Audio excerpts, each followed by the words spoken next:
Bonsoir à tous et bienvenue, vous êtes toujours sur Armada et bienvenue au Big Five, l'Eldorado du football européen, votre rendez-vous football comme d'habitude sur le Big Five, sur Armada tous les 2 samedis du mois, le Big Five, l'Eldorado du football européen, comme d'habitude, 6e émission, voilà on continue dans nos standards, une émission toutes les 2 semaines comme d'habitude, on a vraiment un beau programme, si on peut nous l'afficher, on va pouvoir parler de pas mal de choses vraiment très intéressantes, un gros programme, on vous le voyait comme d'habitude, le bilan de la Ligue des Champions, jusqu'où peut aller Erling Haaland, Lille potentiel, est-il le potentiel pour être 3e?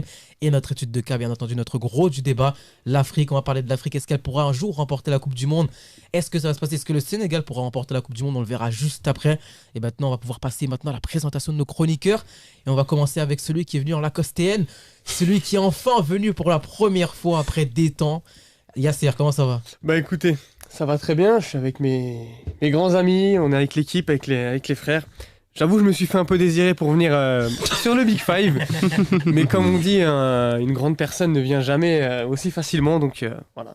Ça existe? Personne n'a dit ça. Personne n'a dit ça. C'est moi, Il vient de l'inventer. philosophe Yasser, j'invente ça tranquillement. Voilà. Pour la première sur le Big Five, j'invente ma Allez, on permet ça. ma petite citation et voilà. La première de Yasser, supporter barcelonais, marseillais. Mais j'avais déjà appelé, faut pas rappeler. Oui, t'avais déjà appelé. Voilà. Mais le deuxième à avoir appelé de l'histoire du Big Five, Ouais. t'avais déjà appelé, donc voilà, c'est quelque chose, c'est un palmarès. On va pouvoir maintenant passer à notre droite avec Raoul, un pilier du Big Five, très souvent là. Comment ça va? Ça va, écoute, on est là avec les copains, prêts à débattre. On va commencer maintenant à ta droite, Imran, à ta gauche. Bon, encore une fois, un nouveau pilier, encore une fois, du Big Five. Comment ça va? Écoutez, en ce jour de procès pour quelque chose que vous verrez au cours de l'émission, ça va, je suis avec les copains, je suis avec les amis. Il y a Yasser qui est là en plus, donc ça va être une émission exceptionnelle. Et maintenant, on va terminer avec l'Afro King, celui qui est de retour, encore une fois. Comment ça va, Abdou?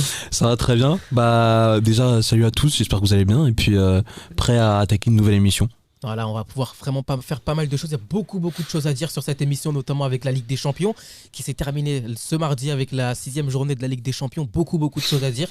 Et on va pouvoir commencer sans plus tarder avec nos sous-parties de ce bilan de la LDC. Et est-ce que, à votre avis, le Bayern ou Manchester City sont les grands favoris de la Ligue des Champions? Non. Non? Le Real Madrid. Moi, je pense que c'est l'avis d'un supporter du Real Madrid et de Liverpool qui parle. Parce que, excepté le Real Madrid, pour moi, si tu fais un top 3, c'est Manchester City et le Bayern, que ce soit en termes d'effectifs, en termes de jeu, en termes de ce qui a été accompli sur les dernières années, que ce soit sur le plan national, sur le plan européen et sur ce qui a été sur le début de saison. Je vois pas comment on peut pas mettre les deux dans le grand favori avec le grand Real Madrid, comme d'habitude. Parce que moi, le souci, ce qui me dérange avec ces deux équipes, c'est que les deux ont souvent déjoué et ont souvent déçu ces dernières années. Un peu moins le Bayern que City. Même si on sait qu'ils l'ont remporté en 2020, mais je vois pas la carrure d'un candidat vraiment annoncé, certifié. Et quand je vois un petit peu les problèmes du Bayern, ne serait-ce qu'au niveau des blessures, etc., je me dis pas, cette équipe-là, elle va chercher la Ligue des Champions cette année. Et City, c'est pareil, c'est les mêmes limites, même si Erling Haaland est là. Force est de constater que moi, je suis encore sceptique sur ce Manchester City en Champions League. Mais faut pas oublier que on parle de favoris. C'est pas par moi aussi le Bayern. Je suis assez dubitatif. Manchester City encore plus parce que sur le plan sportif, je suis très serein. L'effectif est complet. Même si on va revenir après, peut-être ça manque un peu de quelques profils en attaque parce que depuis qu'ils ont perdu les Sterling, les Sané, ils ont que des profils d'ailier 10 créatifs. Il y a plus ces joueurs avec la percussion qu'ils avaient avant. Donc ça enlève. Mais il y a Erling Haaland maintenant qui apporte ce chaînon manquant. Mais là, le Bayern aussi, c'est vrai qu'il y a beaucoup de problèmes depuis Nagelsmann, même depuis le départ de Flick simplement. Mais quand on parle de favoris, c'est ceux qui ont potentiellement peuvent la gagner, qui ont plus de chances. Et donc c'est pas forcément, c'est comme je te dis là, je prends un exemple à la Coupe du Monde, la France je les met dans les favoris. Il y a beaucoup de problèmes, mais ça reste dans les favoris. Là, le Bayern, ils font partie comme Manchester City, des potentiels vainqueurs avec le Real Madrid malgré les problèmes qu'ils ont. Parce que sinon, tu mets jamais de favoris si personne n'est au top. Non, je mets le Real Madrid tout seul favori et après un contingent d'outsiders sérieux. Après le Real Madrid. Moi, je mets pas le Bayern et City au niveau de ce Real Madrid-là qui, à l'heure T où je te parle, a l'air vraiment imperturbable et on a l'impression que personne ne peut stopper leur marche en avant. Raoul, Imran, qu'est-ce qu'on en pense du Bayern et City? Est-ce que c'est pour vous, c'est vraiment les deux gros favoris de cette Ligue des Champions? Est-ce que c'est des favoris qui se détachent ou il y a d'autres équipes qui peuvent s'atteler à ce prestige d'être le favori? Pour moi, c'est le Real le favori, parce que c'est le Real qui est le plus calibré pour gagner la Ligue des Champions. Le Bayern et Manchester City, je vais les mettre dans la caste des gros outsiders. Mais pour moi, Et si je dois me livrer, et je vais me livrer, ce serait pas eux que je vois gagner la Ligue des Champions. Pour moi, c'est plus soit le Real Madrid, parce que c'est le grand favori, parce qu'elle a la Champions dans son âme, ou alors une équipe qui sait jouer ce genre de gros matchs et qui raffole de ce genre de gros matchs que seront des quarts, des demi-finales de Ligue des Champions. Et parmi ces équipes-là, je vois Chelsea, parce que Chelsea, on est souvent là dans les gros matchs, et nos gros matchs, c'est souvent contre les gros, et aussi Liverpool. Il ne faut surtout pas négliger les hommes de On va en Jürgen parler Klopp. tout à l'heure, Liverpool. Et Raoul, est-ce que tu les mettrais dans les 2 gros favoris ou tu en vois un autre? Moi, au début de saison, je pars avec ce principe-là que j'ai mes 4 favoris en demi-finale, parce qu'après, je ne donne pas la finale parce que ça dépend souvent de On sait beaucoup trop de jamais. paramètres. Pour moi, je suis parti avec City et le Bayern, effectivement, parce que pour moi, ce sont les 2 équipes qui apportent le plus de garanties, et sur le terrain et en dehors aussi, qui ont le plus de stabilité. Maintenant, les 2 autres équipes qui rejoignent le plus, pour moi, c'est Paris. Parce qu'il y a un trio devant qui, on ne peut pas l'éviter, c'est potentiellement le meilleur trio actuellement sur le terrain, qui s'appelle évidemment Messi, Mbappé et Neymar. Qui, mine de rien, le PSG a été est la seule équipe qui a vaincu avec le Napoli jusqu'aujourd'hui. Mine de rien, c'est quand même important parce qu'on sait que c'est pas toujours aussi facile que ça. On attend de voir aussi, il y a quelques réglages à développer après la Coupe du Monde pour le PSG. Et la 4e équipe, moi, j'hésite entre le Liverpool, qui je pense a fait de la Ligue des Champions son choix premier cette saison par rapport à la Première Ligue, et donc le Real Madrid, qui a quand même une stabilité, avec, malgré le départ de Casemiro, avec Tchouaméni et une équipe de plus en plus jeune cette saison. Mais après, sur le Real Madrid, moi je suis d'accord, ils restent les grands favoris, et on sait que c'est leur compétition à Champions League, mais depuis là, 2 ans, voilà, surtout avec Ancelotti, on a l'impression que, je vais pas dire le facteur chance, mais ils arrivent toujours à s'en sortir, peu importe les situations, que ce soit en Ligue 1 ou en Champions League, mais à un moment donné, il va bien falloir que ça s'arrête. Et en plus, on sait très bien que c'est dur de gagner avec ce style de jeu. Quand c'est pas toi qui domine totalement tes matchs, généralement tu regagnes pas 2-3 fois d'affilée. C'est les équipes qui imposent une dictature entre guillemets, souvent des équipes qui avaient leur propre philosophie, qui dominaient les matchs de A à Z, et ça a duré quelques années. C'est moins vrai cette année parce que le Real Madrid cette année met un plus gros point d'honneur à justement maîtriser ses matchs, et parfois même ça lui joue des tours en Liga, on le voit. On l'a vu contre Girona, on l'a vu contre Osasuna, on l'a vu contre Leipzig aussi. Il y a cette volonté de contrôle, de vite se mettre à l'abri et ensuite de contrôle. Et parfois même le Real Madrid ne tue pas assez vite ses matchs et devrait peut-être mettre 1 ou 2 buts de plus. Mais le contrôle, il y a quand même un changement dans le jeu, il y a quelque chose de différent. C'est pas juste l'équipe qui subit et puis t'envoies Valverde au charbon, Benzema va marquer et puis si tout se passe bien, Vini va réussir son dribble. C'est vraiment plus trop ça.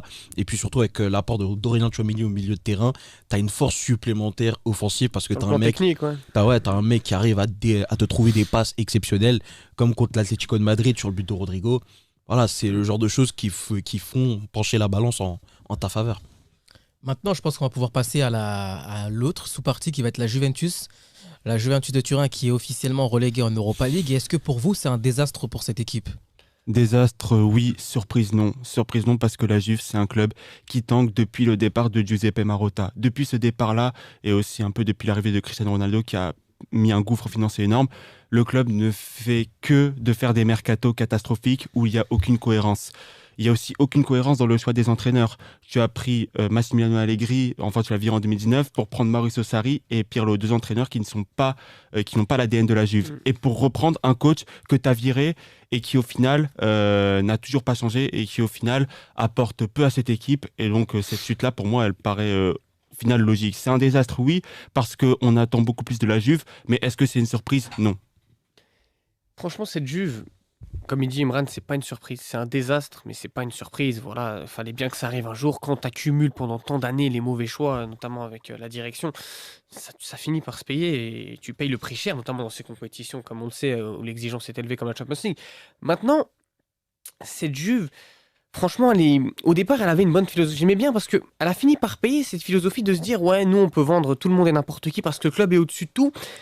Et à la fin, ils ont commencé à vendre tout le monde. Ça veut dire Cancelo, on reçoit une offre, on le vend. Moïse Kean, c'est notre crack, on reçoit une offre, on le vend. Tout le monde, personne indispensable. Et à la fin, tu t'es retrouvé avec un effectif en sourire, voilà, il y avait des joueurs qui, comme actuellement, qui n'ont pas le calibre pour jouer à la Juventus et ça leur coûte très cher. Après, comme tu as dit, sur les coachs, moi, je pense pas que c'est forcément parce que prendre Pirlo et notamment Mauricio Sarri, tu vois, c'est comme si l'Atlético Madrid, l'après Simeone, vont prendre un coach qui va jouer au football et il va pas réussir, on va dire c'est pas leur ADN. Après, tu vois, tu peux changer d'ADN. Si le coach, ça marche pas, ça marche pas. Et moi, je pense l'idée quand même d'aller prendre un coach qui pouvait prôner le beau jeu et t'apporter des résultats et qui était une référence en Serie A, comme Mauricio Sarri. Et même après, tu vas chercher un Pirlo qui est une légende du club et c'est le moment de se lancer. Mais des fois, ça marche pas. Là, on peut le voir avec Xavi. C'est un autre cas. Mais comme on l'a vu avec Lampard à Chelsea, c'était aussi une bonne idée. Après, moi, c'est plus sur l'effectif qu'ils ont, qui franchement, déjà, c'est très, très insuffisant. Et après, sur les arrivées comme il y a eu, comme Ronaldo, est-ce que lui, il y a beaucoup de gens qui disent depuis qu'il est là, la Juve a commencé à mal aller. C'est un peu vrai. Est-ce que c'est de sa faute? Je sais pas, parce que lui, malgré tout, il faisait ses performances. Il a peut-être modifié un peu l'équilibre. C'est normal quand un joueur comme Ronaldo, il arrive à ce moment-là. Mais lui, quand il arrive à ce moment-là, c'est que la Juve était dans une optique de gagner la Ligue des Champions et il leur manquait ce chaînon manquant. Et à la fin, ils ont fait que dégringoler. Et c'est ça qui est triste. Mais il y a un moment, ça paye pas quand tu fais des échanges. Mais comme Danilo et Cancelo, t'es perdant, mais sur toute la ligne.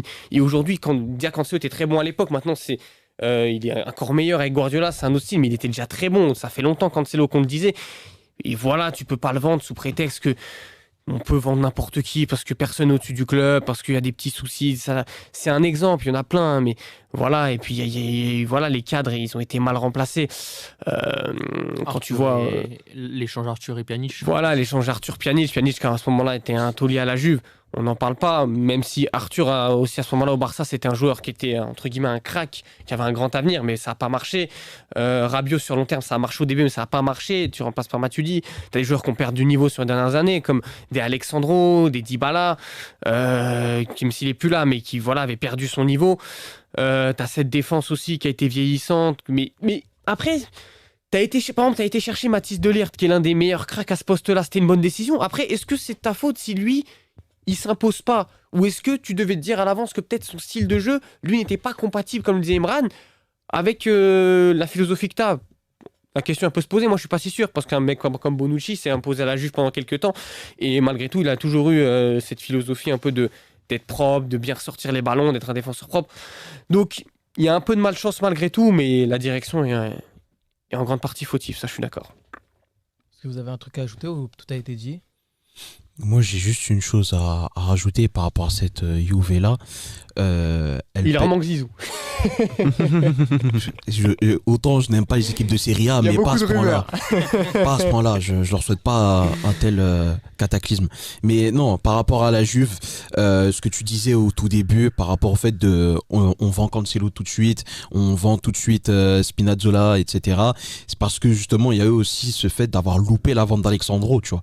Et ils se sont dit, bon, Alexandro, on le garde. Sauf qu'au moment où ils ont décidé de le garder alors qu'ils pouvaient le vendre, il n'y a pas confirmé, et derrière ils se sont dit on va plus jamais faire ça, et je pense que ça a aussi en partie impacté justement la manière de la Juve d'être gérée. Finalement, en fait, c'est la stature d'un grand mais qui se comporte comme un Monaco ou comme un Olympique Lyonnais actuellement, tu vois. Et au-delà de ça aussi, c'était Allegri lui-même qui disait après 2017, après, alors franchement, je peux aller jusqu'au bout, je peux aller peut-être chercher quelque chose, mais après ça, il faut absolument renouveler l'effectif qualitativement, et ça n'a pas été fait.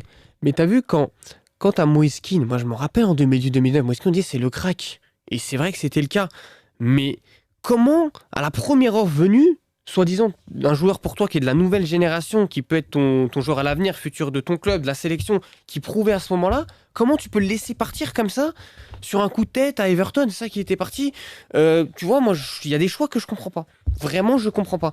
Les joueurs, tu les avais entre tes mains, des Cancelo, des Moïse Kean, même s'il y en a, comme on a dit, avec des Alexandro, des Dybala, tous, ils ont eu des baisses de régime, mais t'avais des joueurs, ils étaient entre tes mains. Et même, il y a des choix tactiques, je comprends pas. Comment Pirlo, il a joué pendant un an en 4-4-2 avec Weston McKennie, avec ce rôle. Pirlo est un jeune coach. Pirlo n'avait aucune expérience, tu peux pas lui en vouloir. J'aimerais rebondir sur ce que tu dis sur les ventes.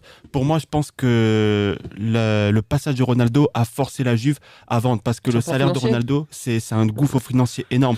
Et du coup, tu étais obligé de compenser cela par des ventes. Et ça a peut-être impacté aussi le futur de la Juve parce que pour moi, le futur de la Juve, ça aurait dû être Mathis de Ligt, ça aurait dû être Bremer aujourd'hui qui était un bon choix. Ça aurait dû être aussi Cuti Romero qui a été vendu, qui a été prêté à l'Atalanta en 2020 et qui a fini meilleur défenseur de Serie A et même du club et qui a après été vendu à Tottenham. Ça a aussi impacté par exemple le futur des latéraux parce que tu as toujours Alexandros sur le côté gauche alors que tu pouvais avoir mieux et Cuadrado à droite. Et Cuadrado à droite, un ailier placé en latéral alors que tu avais Cancelo en 2018 et au final tu as dû le vendre en partie parce que Abdou revenait sur le fait que la Juve avait peur de vivre à nouveau à l'épisode d'Alexandro, mais surtout parce que tu avais Ronaldo et tu avais des tonnes de transferts surpayés qui mettaient la Juve dans un gouffre financier. Et ce gouffre financier, on l'a vu et on l'a ressenti quand la Juve a absolument tout fait pour que la Super League ait lieu en 2021 parce qu'ils savaient que ce serait une manne financière non négligeable. C'était pas les seuls non plus. Maintenant, je pense qu'on va pouvoir passer et je vais commencer avec toi, Raoul. Est-ce que pour toi, tu vois Liverpool un vainqueur surprise de la Ligue des Champions cette saison?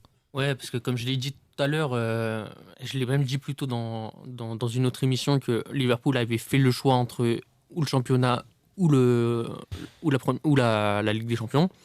Maintenant, je pense que ça a avéré, ils ont fait le choix de la Ligue des Champions. Je pense que ça se prouve par le fait qu'ils ont un effectif qui est beaucoup plus limité qu'avant déjà.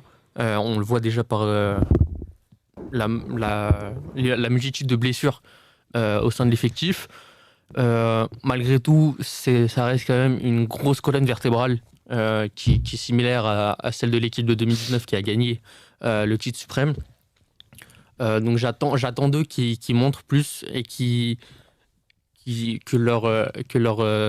leur système soit stable en fait cette saison.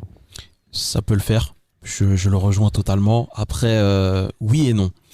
Non, parce que c'est compliqué de mettre un Liverpool devant un Real Madrid actuellement, je pense. Et même pour la suite de la saison.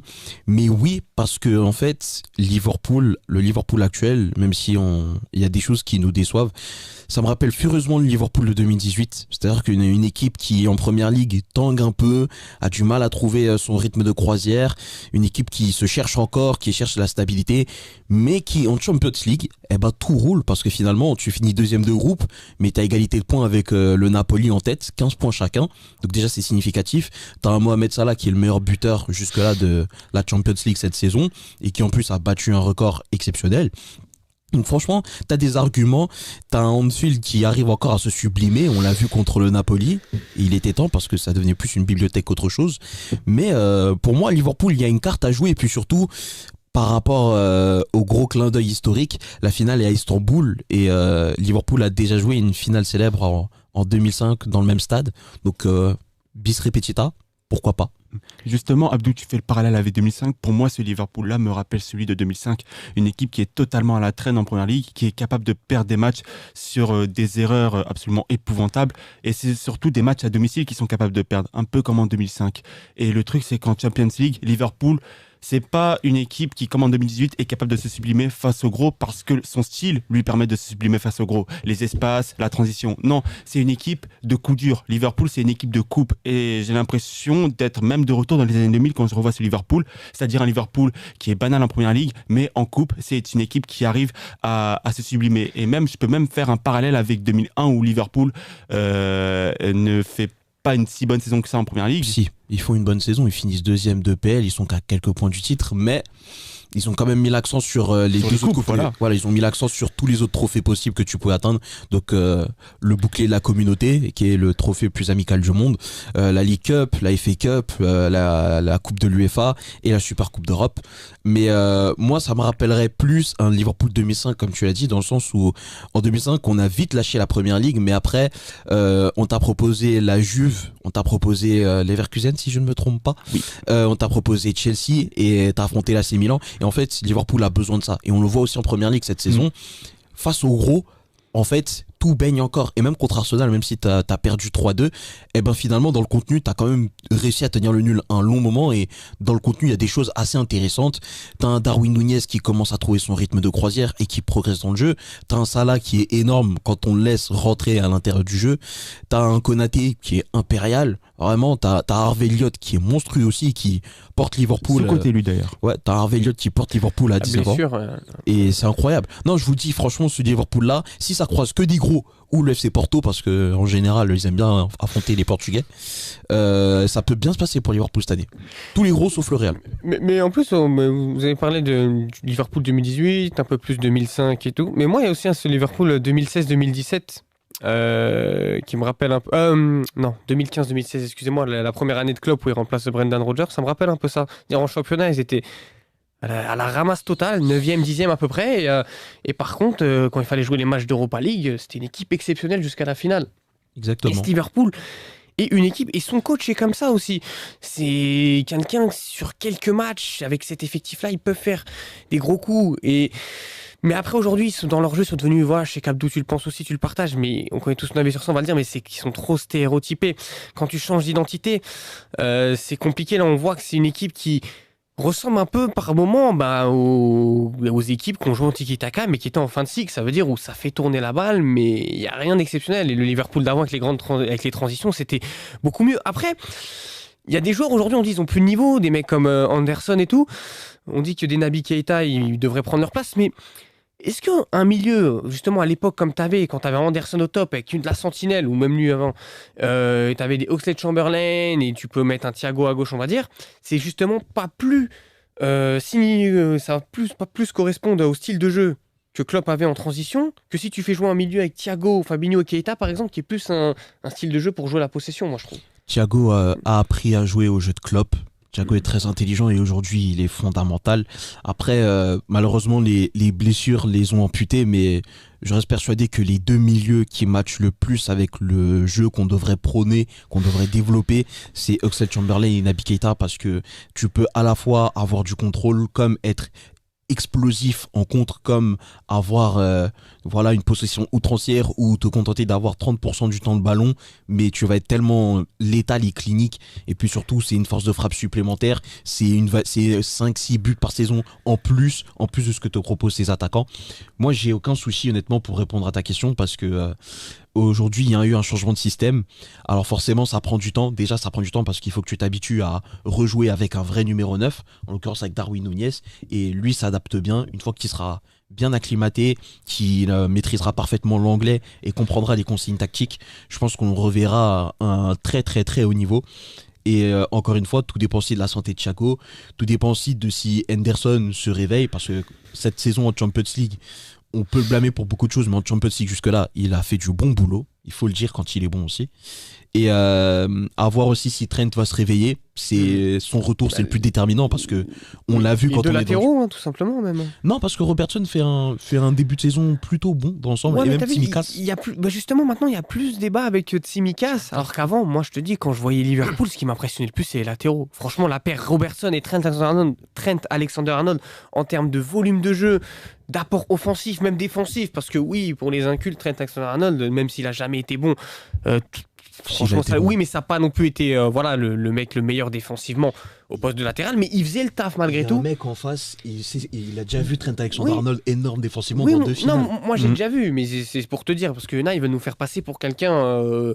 Moi, voilà, je sais qu'il y a débat sur lui, est-ce qu'il doit jouer au milieu. J'ai vu sa déclaration plus ce matin, où il dit, les gens avant, ils disaient, j'ai réinventé le poste, et maintenant, tout le monde veut me critiquer, il faut le changer de poste.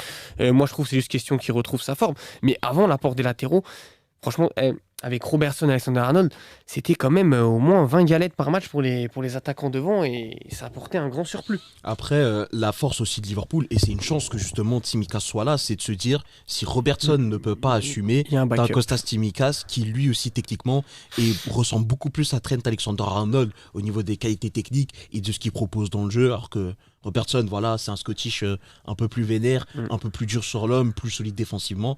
Mais c'est bien de se dire qu'au moins à gauche, on a un vrai backup de qualité, et que d'ailleurs, qui serait titulaire dans beaucoup de formations. Dont la nôtre. Oui, clairement. Et Et au-delà de ça, à droite, bon, Calvin Ramsey revient à la compétition. Il était blessé depuis le début de saison. On verra ce que ça va donner, mais encore une fois, ça va faire comme en 2020-2021. Le réveil de Trent Alexander-Arnold va coïncider au réveil et au retour total de Liverpool. Et à ce moment-là, la marche en avant, ça va aller droit devant et il n'y aura plus de ralentir. Non, mais de toute façon, pour Liverpool, pour ajouter ça, c'est que déjà, c'est bien ce que tu dis sur Tsimikas parce que c'était dur, oui, c'est dur. Mais là, avec le niveau de Trent Alexander-Arnold et vu un Tsimikas de l'autre côté, ce qu'il peut prendre, je trouve que Liverpool devrait chercher un vrai concurrent à Alexander-Arnold. Peut-être pas un joueur de son standing, il y en a peu, mais quelqu'un qui va venir un peu le titiller. Et maintenant, vu son niveau actuel et ce que Tsimikas arrive à jouer des matchs, ce sera plus facile à attirer qu'à un moment où tu vois, il y a les deux, même une doublure, le mec, il va pas accepter de venir de joueur pour être sur le banc constamment. Donc je trouve qu'il devrait aller chercher un petit concurrent à Alexander-Arnold. Et en plus de ça, Le concurrent, en tout cas, le remplaçant est là, mais comme il était blessé depuis le début de saison, on l'a pas beaucoup vu. Et c'est aussi pour ça que j'attends impatiemment la League Cup, parce que je pense que c'est à ce moment-là qu'on le verra. Et Calvin Ramsey, de ce qu'il a proposé en Écosse, c'était pas trop mauvais. Et j'espère qu'il pourra engranger des minutes, avoir de la continuité. Et rapidement, pour conclure, un groupe qui est de nouveau concerné, et surtout qui retrouve la confiance. Mais vraiment dans l'intégralité, ce Liverpool-là peut encore proposer de belles choses, mais il y a nécessité impérative dès l'hiver prochain de se renouveler, de proposer autre chose, d'aller chercher des nouveaux milieux de terrain, peut-être un nouveau latéral, un autre attaquant supplémentaire. Il y a cette nécessité-là absolue. Maintenant, on va pouvoir passer au bilan des groupes de la Ligue des Champions. Je vais faire un petit tour de table. On va commencer avec toi, Yasser. Et on va commencer directement avec le groupe A. Et je veux que tu me dises ce que tu en penses de ce groupe-là. Est-ce que pour toi, ce classement est assez logique? Et après, on va faire groupe B à Abdou. Et après, on va faire un tour de table. Et ce que tu en penses très rapidement de ce groupe-là? bah, en soi, la logique a été respectée. Enfin, Glasgow, on savait qu'ils étaient en dessous des trois. On voyait un peu on voyait un peu l'Ajax. On savait que c'était Naples et Liverpool qui allaient se battre pour la première place. Maintenant, la seule surprise, c'est que Naples a fini devant Liverpool. Ça s'est joué un match où Naples est exceptionnel depuis le début de saison, invaincu comme l'a rappelé Raoul. Son championnat, ils sont aussi meilleurs. Donc franchement, il n'y a pas trop de surprises pour moi. Les deux qui étaient favoris passent. Ça joue à quelques points près. Match aller, match retour, Liverpool a su prendre sa revanche. Donc moi je trouve que la logique a été respectée. La logique a été respectée. Juste pour ce groupe-là, il y a un petit extrait qui va être diffusé juste maintenant par rapport à Emren et ce qu'il avait dit sur ce groupe. Et c'est Paris sur le groupe A de la Ligue des Champions. La volonté d'abord. Liverpool premier et je vais donner un coup de poker. Rangers deuxième. Je vois un exploit immense des Rangers. Et pour moi, tout va se jouer sur l'équipe qui jouera les Rangers sur les 2 journées qui vont suivre, 3e et 4e. Parce qu'en 180 minutes, les Rangers sont capables de vraiment faire mal. Et sur 2 matchs qui se suivent, l'équipe qui rencontrera les Rangers aura très très fort à faire. Déjà à Ibrox Park ça va être difficile, mais en plus si les Rangers gagnent ce match à Ibrox Park en 3e journée, en 4e journée, ils n'auront plus qu'à défendre leur peau vachement à l'extérieur. Et on sait qu'en défense et sur le fighting spirit, c'est une équipe qui est bien organisée avec Giovanni Van Bronckhorst qui sait amener cette équipe là où il veut l'amener. Donc ça, je vois Rangers deuxième. Voir Rangers deuxième, au final, bon, ton pari. Je vous avais demandé de prendre des risques, je vous avais pas dit de jouer avec le feu. Visionnaire. Donc au final, La vision claire. La vision claire, le visionnaire, mais bon, au final, on a vu que Rangers catastrophique sur ce groupe de Ligue des Champions. 2 buts marqués, 22 buts encaissés pour quand même un vice-champion d'Europe de la C3. C'est quand même une performance extrêmement pathétique de la part des Rangers. Mais bon, on va pouvoir continuer avec toi, Abdou, par rapport au groupe B. Juste avant, pour Vas-y. intervenir, maître Surakata. Oui, je me suis totalement planté sur les Rangers et je vais vous expliquer pourquoi je les voyais très rapidement. deuxième. Pour moi, l'expérience d'une épopée européenne, c'est super important et c'est ça qui te permet en Ligue des Champions de ne pas être trop effrayé par ton manque d'expérience dans cette compétition-là. Et je voyais vraiment les Rangers un peu comme Villarreal, une équipe qui est capable de surprendre tout le monde et qui, grâce à son expérience, peut passer au-delà de chaque coup dur. Comme on a vu par exemple avec Villarreal qui a dû surmonter un but du Bayern au match retour pour ensuite se qualifier. Je voyais aussi les Rangers, c'est une équipe qu'il faut affronter et oui, il faut avoir les idées claires. Et je voyais par exemple l'Ajax qui n'avait peut-être pas les idées claires avec son renouvellement se planter. Je les voyais se planter peut-être. Je voyais aussi peut-être le Napoli, et ça c'est ma plus grosse erreur, c'est d'avoir douté et sous-estimé le Napoli. Je pensais que le Napoli ferait un bon début de saison, mais uniquement en championnat, et j'ai sous-estimé leur capacité à se sublimer dans les grands rendez-vous. Donc je me suis totalement planté. J'ai voulu prendre un risque, j'ai joué avec le feu, je me suis brûlé. Donc voilà, je fais mon mea culpa. Je me suis littéralement planté. De toute façon, vu le classement de Rangers, t'as pas le choix de faire le mea culpa. Ah bah. Ce serait fou. C'est vrai, c'est vrai. Après, je retiendrai juste que Raoul avait dit que Naples allait finir premier, que ça s'est vraiment passé. Voilà, l'extrait n'a pas été diffusé, mais j'ai vu l'extrait. Il avait dit que Naples allait finir premier. On va pouvoir passer maintenant avec toi, Abdou, pour le groupe B, et pour que tu nous dises un petit peu ton ressenti par rapport à ce groupe-là assez rapidement. Et est-ce qu'il y a quand même la sacrée surprise? Et le Big Five l'avait prédit, encore une fois. Quand le Big Five part d'un club, il peut y avoir des grosses conséquences. Qu'est-ce qu'on peut en dire? Victoire logique du FC Porto sur ce groupe-là. Déjà, dès l'année dernière, ils sortent très injustement face à l'Atlético de Madrid, où ils ont eu un but refusé au Wanda Metropolitano qui leur aurait assuré une qualification. Donc cette année, il y a une douce revanche de leur part et c'est mérité déjà. Ensuite, Bruges, qui était le premier club qualifié, qui a atteint les 10 points avant la 5e journée, donc c'était quand même assez énorme. Là aussi, encore une fois, dans le contenu, dans les performances qu'ils ont proposées, il n'y avait rien à dire. Sachant qu'ils ont perdu Deketler et Philippe Clement en plus. Exactement. Et ils ont totalement surclassé leurs adversaires sur les 3 premiers matchs, et sur les 4 premiers matchs même de la phase de poule. Pour ce qui est de Leverkusen, finalement, c'est ce qui a fait pencher la balance. C'est qu'en fait, ils n'ont pas été si transcendants que ça. Mais contre l'Atlético de Madrid, étrangement, ils ont fait le boulot. Aller, retour. Les prémices du Shabby Ball. Et exactement, ce n'est pas un hasard d'ailleurs. Et en bon dernier, les clowns de Madrid, disons les choses. Le deuxième club rouge et blanc de Madrid après le Rayo Vallecano. C'est bien fait pour eux. Je vais pas bouder mon plaisir. Et on se revoit peut-être l'année prochaine. J'espère en tout cas. J'ai une stat pour vous. C'est la première fois depuis 2011 que l'Atlético Madrid n'atteint pas une phase finale de Coupe d'Europe. C'est vrai, on l'avait vu. En plus, on l'avait dit, encore une fois, la phrase que tu avais dit, Abdou. Nous sommes le maudit football club. Je pense que c'est la phrase qu'on pourra accorder sur la phase de qualification de l'Atlético de Madrid en Ligue des Champions cette saison-là. On verra l'année prochaine. Est-ce que Cholissimo va rester ou pas du tout? On verra. On passe avec toi, Imran, pour le groupe C. Et tu vas nous dire un petit peu ton ressenti pour un groupe assez intéressant. C'est le groupe de la mort. Et bien entendu, Yasser, tu ne peux rien dire sur ce groupe-là. C'est à toi, Imran, de t'exprimer par rapport à ça. Eh bien, écoutez, les pronostics ont été totalement déjoués. Le Barça est sorti. Encore une fois, le Big Five, on a parlé du Barça. Et oui. voilà. Ouais. Le Big Five a parlé du Barça et conséquence, le Barça a enchaîné 2 matchs catastrophiques contre l'Inter. Une défaite à San Siro et un match nul qui comptait pour moi comme une défaite. C'est une surprise parce qu'en début de saison, on ne s'attend pas à ce que le Barça sorte, on s'attend plutôt à ce que l'Inter sorte. Parce que l'Inter sortait d'un début de saison mi-figue mi-raisin avec notamment une grosse défaite contre la Lazio qui faisait voir certaines tensions, notamment avec Inzaghi. Et je vous rappelle que Inzaghi, avant le match contre le Barça, était sur la sellette. Donc la surprise, elle est totale. Mais au final, la surprise s'est transformée en logique. Parce que simplement, le Barça, avec Xavi, n'ont pas eu les idées claires. Xavi ne savait pas trop quoi faire de cet effectif. Et donc, il a payé. Le football est parfois injuste, mais le football a été juste avec le Barça parce qu'ils ont voulu aller trop vite, ils ont voulu aller plus vite que la musique, et donc voilà. On va continuer, non, je ne pourrai rien dire sur ça. On va continuer avec le groupe D avec toi, Raoul. Et ce groupe, voilà, oh là là là là, l'Olympique de Marseille, ça fait beaucoup pour Yasser, il ne pourra rien dire. C'est ta journée. J'ai longtemps esquivé le Big Five, mais là, la sentence est tombée. Et la sentence est irrévocable. Yasser, Raoul, qu'est-ce qu'on peut dire sur ce groupe-là, et notamment sur le groupe de l'Olympique de Marseille?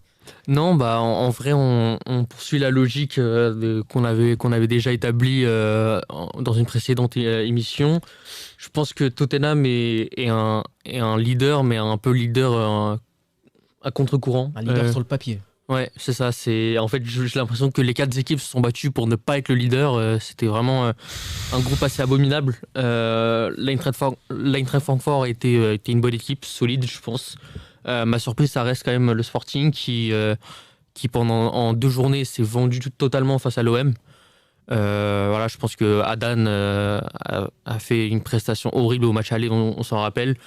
Maintenant, Marseille, dans la continuité de ce qu'ils font, courageux, mais jamais plus.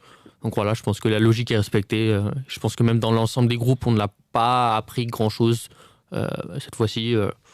la logique de tous les groupes a été respectée. On va pouvoir maintenant passer au groupe E avec toi, Yasser, et un groupe qui était quand même assez intéressant et assez homogène sur ce groupe-là, avec l'équipe d'un certain Pams qui a fini deuxième. Qu'est-ce qu'on peut en dire sur ce groupe? Est-ce que la logique est respectée? Yams, ACM pour ceux qui savent pas. Non, mais la logique elle a été respectée. Enfin, on a toujours mis Chelsea malgré les difficultés qu'on a pu voir. Enfin, au début de saison, on les avait pas vus. On pensait que Chelsea allait faire une grande saison. Pour le moment, c'est assez moyen. Mais la logique elle est respectée. On sait que Chelsea, qui sont en Champions League, c'est au-dessus de l'AC Milan. T'avais deux entre guillemets outsiders, Salzbourg et Dynamo Zagreb. Le seul doute que tu avais, comme le rappelait Imran, c'est que voilà, avec les équipes de Serie A, tu as toujours ce doute, est-ce qu'ils vont, ils vont pas nous faire une grosse boulette, quoi, j'ai envie de dire ça comme ça. Et on sait très bien que même à Salzbourg, il aurait pu même finir devant Milan, voilà, parce que c'est une équipe quand même qui a beaucoup de qualité. Mais finalement, Milan s'est réveillé, a prouvé son statut quand même de champion de Serie A. Et donc la logique, elle a été respectée. Chelsea premier, incontesté, avec Milan deuxième. Pour moi, il n'y a pas de surprise. C'est la logique qui a été respectée. Abdo, on va continuer avec toi, avec le groupe F de la Ligue des Champions, avec ton groupe. Et ça tombe pile, et voilà, tout est écrit. Qu'est-ce qu'on peut en penser? La logique respectée. Dommage pour le Shakhtar. Hein. Dommage pour le Shakhtar, dommage pour Manchester City parce qu'ils pourront pas les tirer en 8e, ça va changer d'habitude. Logique respectée, je trouve, parce qu'en fin de compte, le Real finit premier, c'est ce qui était attendu. C'était une poule vraiment abordable et avec le calendrier ultra dense qu'on connaît pour tous les clubs, c'était nécessaire pour le Real d'avoir une poule plutôt tranquille comme ça et ils ont plutôt bien géré la chose. Leipzig qui finit second en sachant que le premier match ils perdent 4-1 à domicile contre le Shakhtar et ils ont totalement renversé la table au point de finir très très fort la phase de poule et s'offrir une victoire de prestige contre le Real Madrid, les faire tomber pour la première fois de la saison, ce n'est pas rien, donc chapeau bas et encore plus en Champions League.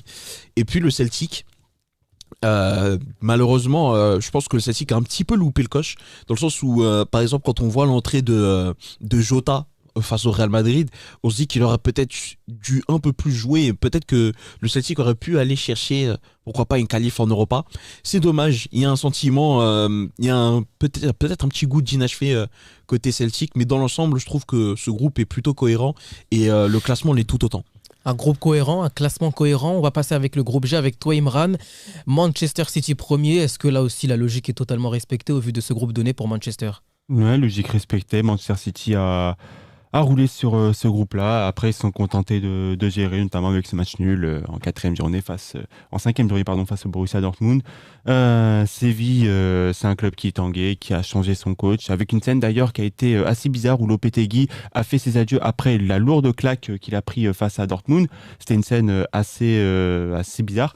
Mais ça témoigne aussi de la difficulté, de l'instabilité dans laquelle ce club se trouve. Catastrophique, Séville. C'est hybride, Séville, c'est entre fin de cycle et entre un nouveau cycle qui arrive pas à se lancer. Et derrière, Copenhague a été un peu la tête à claque du groupe. Non mais quand même, il y a quand même Séville, moi je trouve qu'ils ont raté une belle occasion parce que Dortmund, on sait très bien, sur le plan européen, les équipes espagnoles, notamment Séville, ont plus prouvé sur ces dernières années. Et un bon Séville, comme on a pu le voir notamment sur les 5 dernières années, à part cette saison, aurait pu pour moi finir deuxième et devant un Dortmund et les envoyer en Europa League largement. Donc c'est dommage, pour moi il y avait vraiment un coup à jouer. Maintenant la situation est comme ça, mais je trouve que la logique a été respectée pour Manchester City. Mais pour Dortmund-Séville, pour moi, Séville aurait pu beaucoup faire une meilleure opposition à Dortmund tout simplement. On va passer au dernier groupe, mais non des moindres, avec Raoul. Magnifique. Non, c'est dégueulasse ce qu'on est en train de voir. Mais je tiens à préciser une petite stat. Le Paris Saint-Germain a débloqué tous les choix possibles pour la deuxième place, pour départager les deux équipes entre Paris et Benfica. Tout a été débloqué. C'était le 7e levier, on va dire, qui était... ça a failli jouer au carton jaune, mais au final, ça s'est joué au but à l'extérieur. Qu'est-ce que tu sous-entends ? Je sous-entends qu'on est aussi spectaculaire que le FC Barcelone. Et comment on passe le 8e ? J'ai juste une question. Quand tu parles de débloquer tous les clubs, on parle du PSG ou des personnages dans Tekken ? Je suis un peu perdu. On parle du PSG. Est-ce que tu parles de tout type de remontada ? Non. À distance, pas à distance ? En Wi-Fi 4G+. Franchement. Non mais il faut le dire.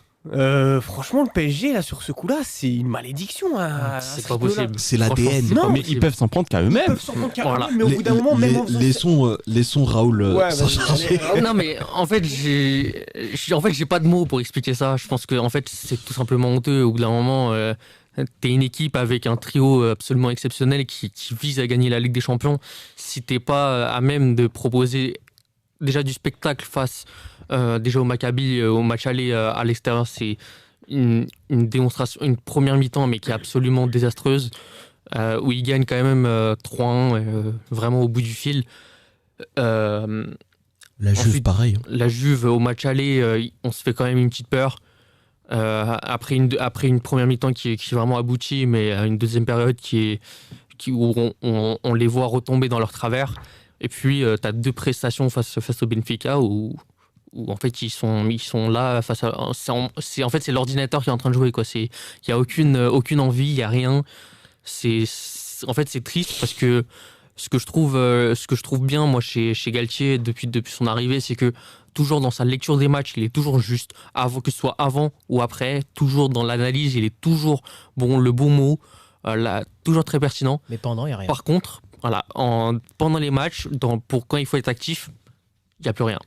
Donc là, je me demande, est-ce qu'il y a toujours un peu une responsabilité plus haut de la direction où il n'est pas forcément libre de ses choix? Moi, ça m'étonnerait. Mais si c'est pas le cas, si c'est pas ce cas-là, qu'est-ce que c'est en fait? Qu'est-ce que Galtier n'arrive pas à... Ouais, mais à ce moment-là, est-ce que Galtier n'a pas d'empreinte sur ses joueurs? C'est le souci de l'essentiel des coachs au Paris Saint-Germain depuis quelques années quand même. Mais oui, mais sauf que là, il n'y a pas l'équation, il n'y a pas le facteur direction ou le président qui a son mot à dire. Je vais te prendre un exemple. Quand à Manchester, même si ça peut être un autre cas, Ten Hag il fait pas rentrer Ronaldo. Il sait que peu importe, même si Ten Hag, bon actuellement ça va se passer, mais même s'il serait critiqué, il sait que c'est un club avec une direction, une institution. Jamais ils vont dire à Ronaldo, Ten Hag il a pas eu raison, tu dois respecter. Lui, il sort à Mbappé, il est pas content. Il sait que Galtier, il peut se mettre à dos. Non, c'est pas vrai, parce qu'il les sort. Il sait que son président, il va défendre ses choses. Non, là, c'est plus le cas. C'est plus le cas, mais regarde ce qu'on a donné à Mbappé, on va me dire c'est plus le cas. Regarde tous les passes droits qu'a eu Verratti depuis 10 ans, on peut pas me dire c'est plus le cas. Regarde tous les passes droits qu'a eu Neymar aussi, on peut pas me dire c'est plus le cas. C'est pas le cas cette saison. C'est pas parce qu'ils sont bons sur le début de saison qu'on doit tout oublier, et c'est pas le cas cette saison. Au bout d'un moment, les coachs au PSG, même si c'est pas un débat sur le PSG, on le dit, il pense pas tactique. Galtier, quand il rentre chez lui, il pense pas au prochain match, ce qu'il va faire tactiquement. C'est est-ce que je vais sortir Mbappé s'il est pas bon? Non, je peux pas. Il y a l'ego, il y a tout ça. Pareil pour Neymar, pareil pour Messi. Et pourquoi il sort Messi à chaque fois en premier? Parce qu'il va rien dire. Parce que Messi, malgré le statut qu'il a, on sait qu'aujourd'hui il est au PSG, il a 35 ans, sa carrière elle est faite, voilà, il s'en fiche pas, mais il a pas, c'est pas quelqu'un qui va. Pourtant, c'est Messi qui sort le moins des trois, et encore, c'est beaucoup Neymar qui sort. Mais tu vois, il sait très bien qu'avec un Neymar et un Mbappé, il y aura toujours. Mais pourtant, c'est Neymar qui sort. Neymar, c'est pareil. Neymar, tu vas. Il y a beaucoup de matchs, des fois, où Messi est sorti en premier, alors qu'il méritait pas. Mais Neymar, tu le sors parce que, au vu de ce qui se passait, des rumeurs qui disaient que Neymar devait être vendu, il va pas faire la tête à chaque fois s'il le fait sortir, alors qu'Mbappé, on l'a vu et pourtant Mbappé cette saison est très mauvais, notamment depuis le match face à Lille. Très mauvais, non. Il est perfectible, on va dire, mais moi je suis pas sûr, moi il est pas bon pour moi. Parce que malgré tout sur le PSG, je trouve qu'il je crois que les mots envers Mbappé sont un peu disproportionnés quand même. Il state, mais dans les faits et dans le contenu, ça laisse à désirer. Il est perfectible. On est d'accord. On en parlait en amont, Raoul, c'est ça le problème, c'est quand tu commences à être trop détesté, les gens, ils ne savent pas mettre une limite dans leurs propos. Mbappé, ça reste toujours en termes de stats, même si dans le jeu, ça reste toujours exceptionnel. Il faut les mettre, voilà. Faut les mettre. En plus, c'est pas des buts comme Ronaldo le faisait à l'ancienne, où il vient, il met son but de la tête et au revoir, merci. Il touche des ballons, il essaie de créer des différences. Il réussit peut-être pas, mais au moins il tente. C'est au moins ce qu'on peut lui prouver. Maintenant, moi, ce que je reproche au PSG, c'est quand même la manque de consistance en soi. Ils sont pas assez, le bloc n'est pas assez solide. La défense, notamment. Faudra parler de Sergio Ramos, même si je l'ai beaucoup défendu. D'un moment, c'est plus possible. Même si, encore une fois, il y a toujours des circonstances qui sont un petit peu bizarres. Pourquoi il joue pas à son vrai poste, de central gauche, ce poste qu'il a joué pendant plus de 10 ans au Real. Il a déjà joué central droit. Même latéral droit. Très rarement, parce que Varane et Pepe, c'était des centrales à droite. Et latéral droit, c'était son poste de formation, évidemment. Mais il a rarement joué à partir de 2011 au Real Madrid. Voilà pourquoi Marquinhos aussi. Est-ce que Marquinhos, il est moyen aussi? C'est une interrogation. Pourquoi le système à 3 finalement, au niveau des pistons, ça n'a pas tant marché que ça? Moi, j'ai quelques réponses, notamment Hakimi. Pourquoi est-ce qu'on le touche si haut alors qu'on sait que sa première force, c'est de partir très bas avec le ballon et qu'il est lancé? Voilà, j'ai ces quelques interrogations au niveau du PSG qui se sont beaucoup montrées là pendant ces phases de poule, où ils ont beaucoup encaissé de buts évitables, notamment face au Maccabi. Et Face à 3. Face à 3, mais ça c'est en Ligue 1, je pense que c'est moins important. Même là, face à la Juve, je pense qu'en termes de contenu, à l'extérieur, tu dois attendre face à une Juve, mais qui manque... la Primavera. Mais qui manquait de combien? De 14 joueurs, je crois. Ouais. C'était l'occasion ou jamais, en fait, de faire un match plein et de montrer, ok, c'est nous les patrons, nous aussi, on est là pour gagner la Ligue des Champions et avec la manière.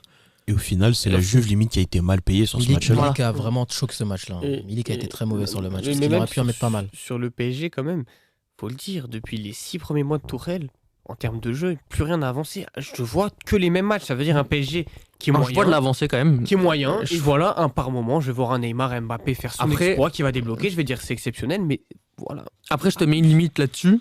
Quelle équipe t'a impressionné pendant ces 3 derniers mois en ce moment?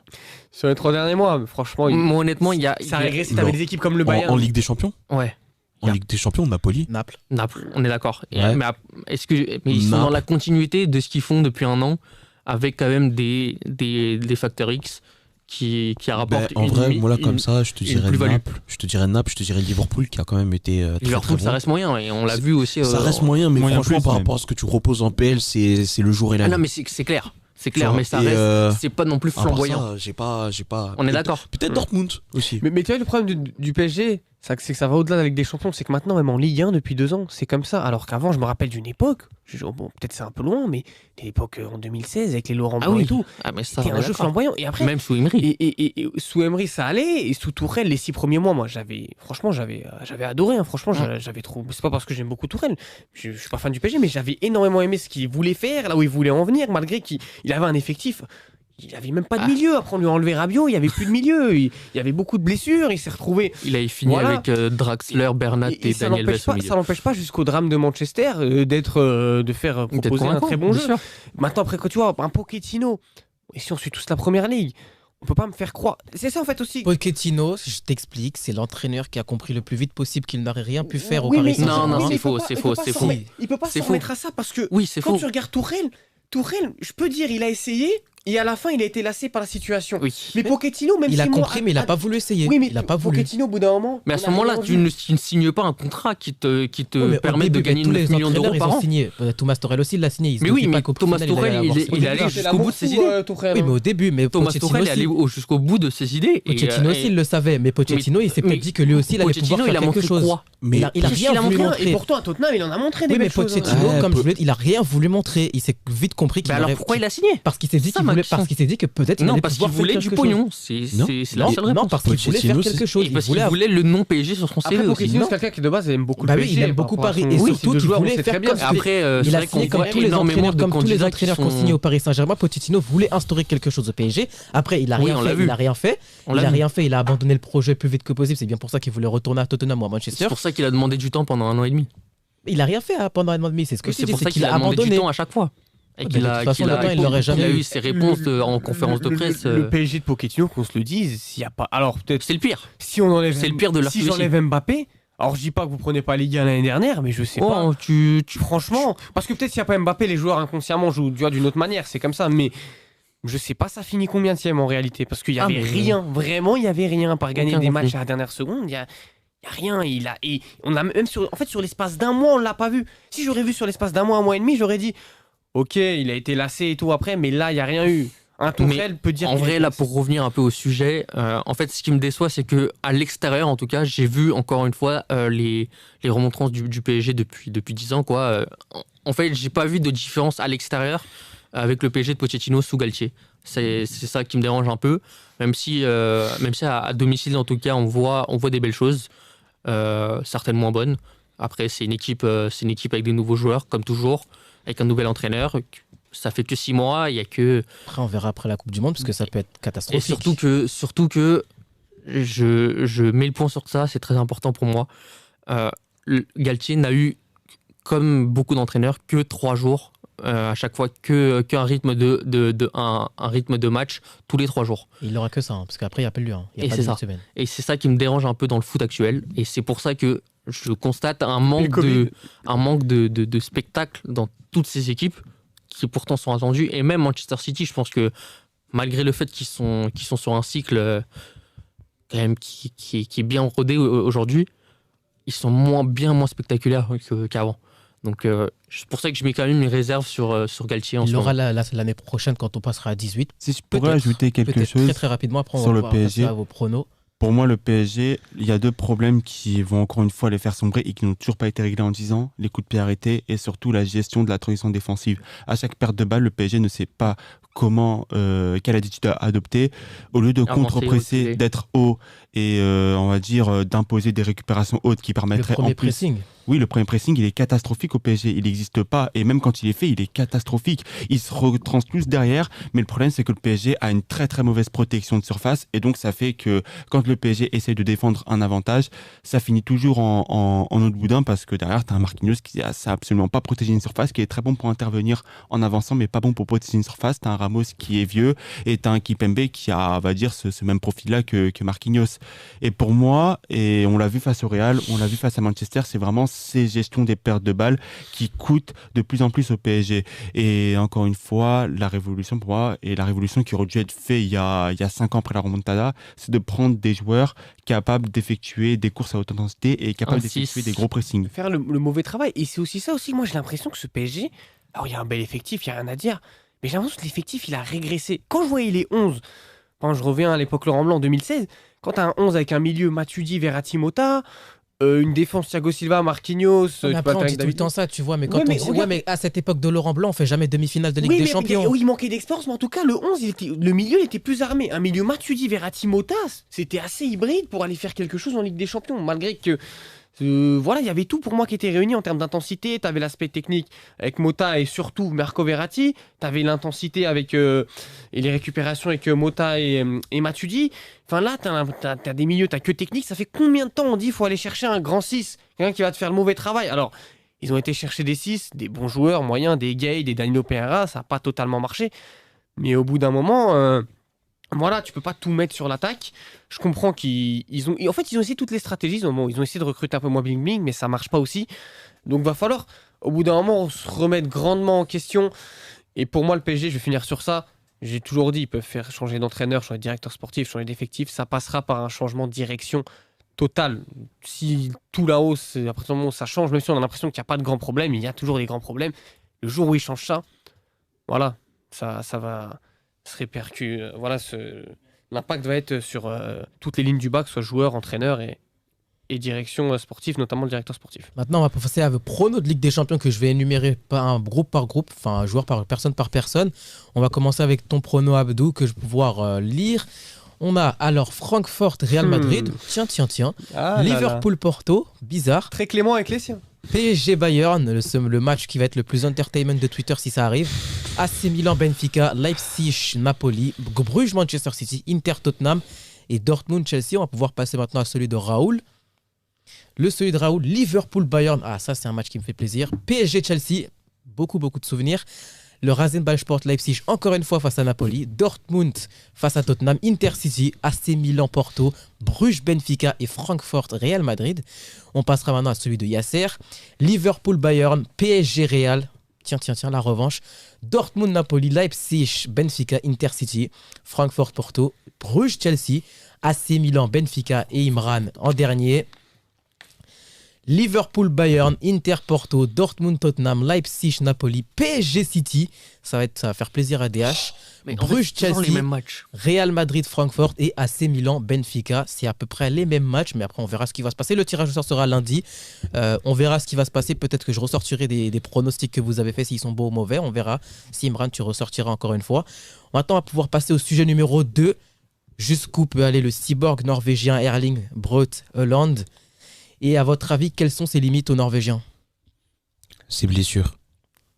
C'est vrai qu'il avait pas mal de blessures à Dortmund. Sa limite, concrètement, c'est à lui de la fixer. Mais si son corps le laisse tranquille, il ira très très haut. Mais il ira loin dans la légende. Pour moi, c'est le Gerd Müller des temps modernes. C'est vraiment cette machine à but qui a une très très grosse qualité technique dans son aire de jeu favorite, la surface de réparation. Müller quand même. Oui, mais c'est un petit peu ce qui me rappelle. Je l'ai pas vécu parce que moi j'étais pas encore né, mais par rapport au profil, ce qu'il te propose, sa vitesse d'exécution, sa manière de tuer les actions, sa manière de finir tout simplement, à quel point il est complet, comment il est solide aussi, sachant que lui en plus il peut partir de beaucoup plus loin et que même s'il a moins ses cuisses de bodybuilder qu'avait l'Allemand, bah il a un buste plus costaud, il est plus vif encore, donc il a peut-être plus grand.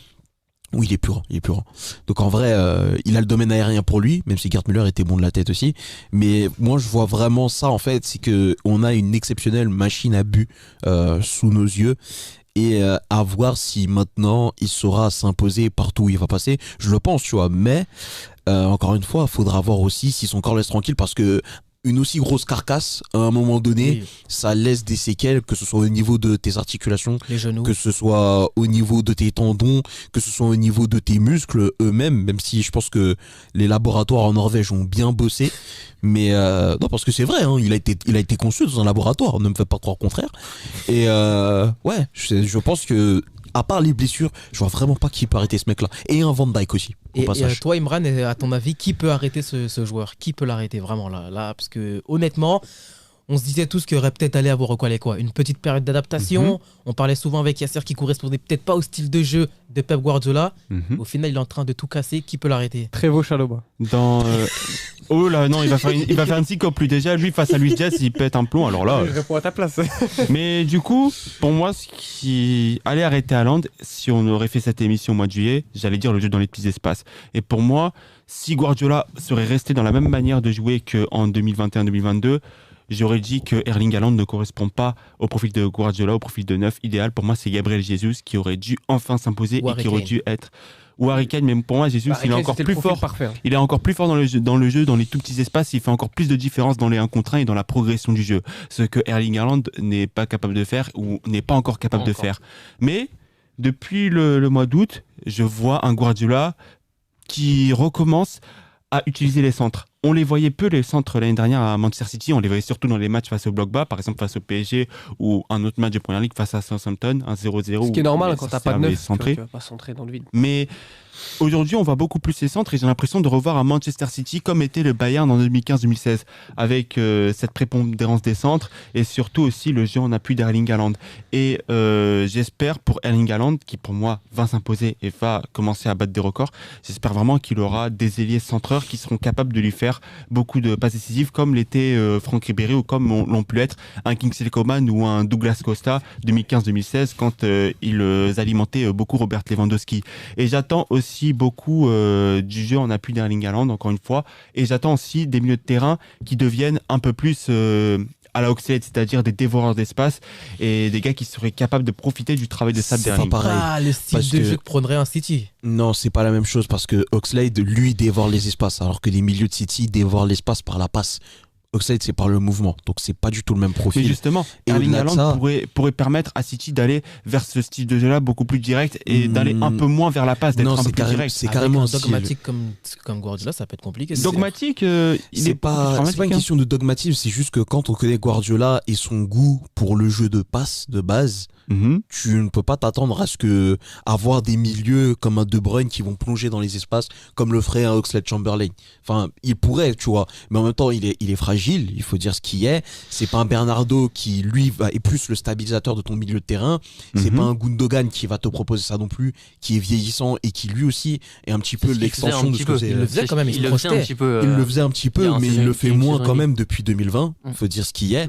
Donc au final, tu regardes les milieux dont dispose City actuellement, il n'y a pas ce milieu qui va faire la différence par le mouvement. C'est que des milieux qui font des mouvements par la passe, parce que la position, ils la connaissent déjà. Tu joues sous Guardiola, donc tu sais où te mettre, quand te mettre. C'est pas ça que tu vas faire la différence, c'est par la passe, la qualité de ta passe, comment tu l'appuies, comment tu orientes ton corps, etc. Et tous ces détails-là, tu vois. Mais un profil type Oxlade, aucun joueur de City, aucun milieu de City ne peut reproduire ce style-là et proposer ce jeu-là en particulier. Et pour revenir sur le point que tu as évoqué, ta comparaison, je la trouve plutôt pertinente, mais Lewandowski avait Ribéry, Haaland a Jack Grealish.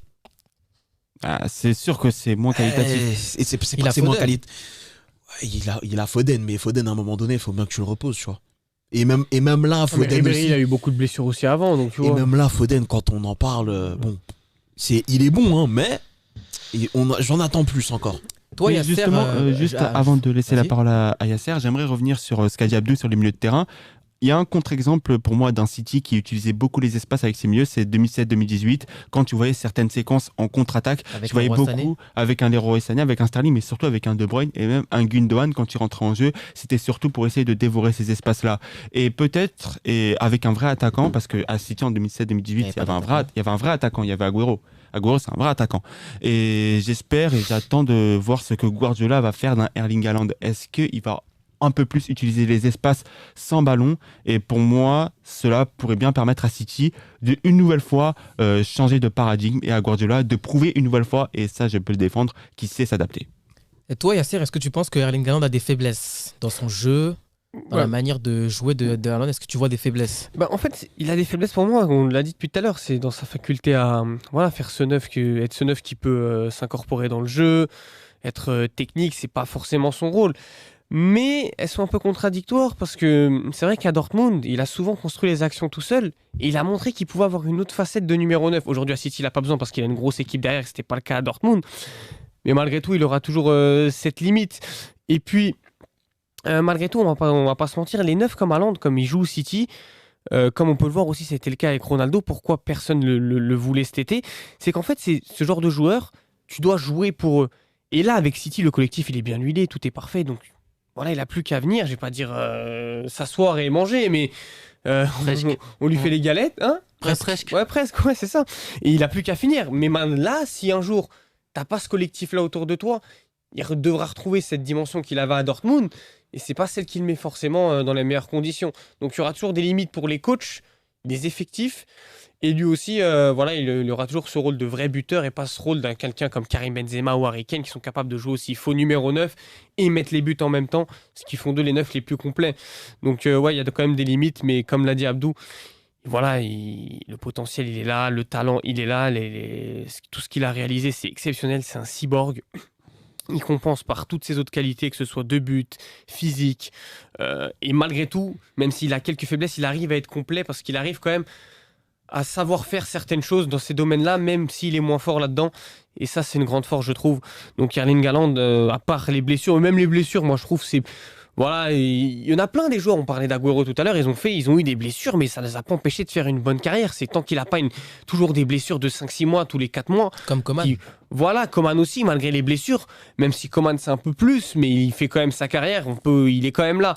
Haaland, je trouve c'est moins, et je trouve qu'il va avec Guardiola, il va se renforcer sur le plan physique, comme l'avait fait un Messi quand Guardiola est arrivé. Voilà, c'est aussi sa première année en Angleterre, faut pas l'oublier, même si ses blessures datent de Dortmund. Franchement, il a que 22 ans, il va progresser sur tous ces aspects.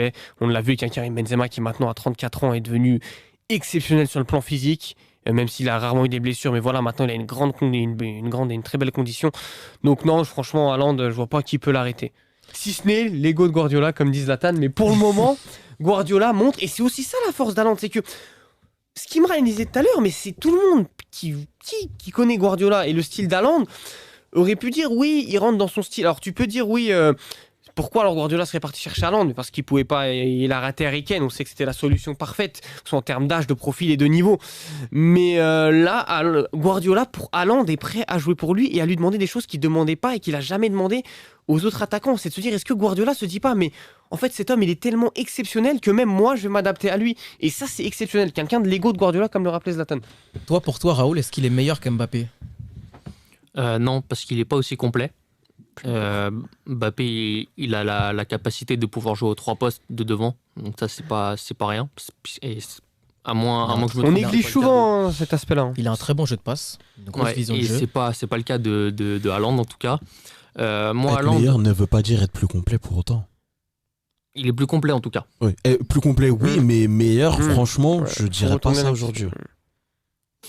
Peut-être parce qu'il est mis dans une équipe qui le met plus à son avantage en tout cas. Et après, il y a le contexte aussi, c'est que là, il est en train de casser en deux le meilleur championnat du monde, alors que Mbappé, jusque-là, même s'il a des références, Il casse en deux on la l'a Ligue 1. Ligue 1. oui. Mais c'est la Ligue 1. La Ligue 1 est la première ligue. Ouais, c'est comme si tu me proposes un Paris-Brest ou un Flamby, excuse-moi. Au bout d'un moment, merci monsieur, mais laisse-moi mettre ma serviette et voilà, quand même. Non, mais après j'en attends aussi en Ligue des Champions justement. C'est là où on va voir vraiment de quoi il est bâti. On l'a vu en Ligue des Champions, Haaland, Kimpembe la pocket. Oui, mais Ça si on va serait pas ça, empêcher de mettre un doublé contre vous et vous battre. dans ces cas-là, Mbappé s'est Ouais. fait pocket par qui quand ils affrontaient Manchester United en 2019? Wan-Bissaka. Voilà, et aujourd'hui il est Non, où Wan-Bissaka? Il est au fond du trou. Même pas Wan-Bissaka. Ashley Young. Ouais, c'était Ashley Young. Ah oui, 2020. C'est Je pensais pas Luke Shaw, 2020. Luke Shaw, Smalling. Et Et Bailly, Bailly, il s'est sorti rapidement. Comment tu dirais qu'il est meilleur? Comment par un peu au-dessus ou vraiment c'est vraiment très léger? Non, Mbappé il est meilleur, mais ça reste léger quand même parce que je pense qu'il n'y a pas, c'est pas les mêmes qualités déjà. Mbappé c'est quelqu'un qui est vif sur ses appuis, alors que Haaland c'est quelqu'un d'un peu plus lourd, même s'il est très très rapide. Ou je sais pas si vous connaissez cette histoire de comment il s'est adapté à son gabarit quand il était petit. C'est-à-dire que quand il était petit, en fait son père l'a mis au futsal et au City, et alors qu'il était très petit déjà. Donc il a dû s'adapter techniquement d'abord pour jouer avec les plus grands. Et ensuite, il a eu une poussée de croissance très très importante aux alentours de ses 15-16 ans.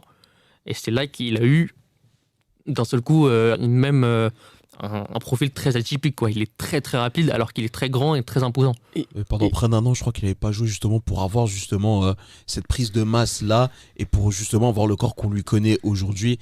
Et ça rejoint un débat qu'on a eu en off il n'y a pas très longtemps sur l'importance de se construire un corps avant de passer au cardio, parce que quand tu fais du cardio, tu brûles beaucoup de graisse, tu brûles beaucoup de muscles aussi, mais construire du muscle nécessite une certaine période où justement tu ne pratiques pas de sport à haut niveau, parce que justement tu dois justement construire tes tissus, etc. etc. Avant qu'on passe à la pause musicale, tu vois Haaland au-dessus de Mbappé? Si tu me laisses rajouter quelque chose, je crois c'est que, en fait, ce qui fait c'est bête un peu, mais c'est que se dire en fait, Mbappé, entre guillemets, pour dire une phrase, il peut faire du Haaland. Pas meilleur, mais il peut faire. Et Haaland peut pas forcément faire tout ce que sait faire Mbappé. Mais justement, il y en a un, c'est que Mbappé, vu qu'il a la capacité de jouer à tous les postes et tous les styles de jeu, il se cherche encore. Alors que Haaland, il sait où il va, il sait comment faut l'utiliser et il sait ses qualités. Donc lui, il vient à City, il sait faut le mettre buteur, faut lui donner les ballons. Il va pas chercher à dire Il ouais. joue sur ses forces. Voilà, il joue sur ses forces. Mbappé, vu qu'il a plusieurs forces, aujourd'hui, il cherche beaucoup.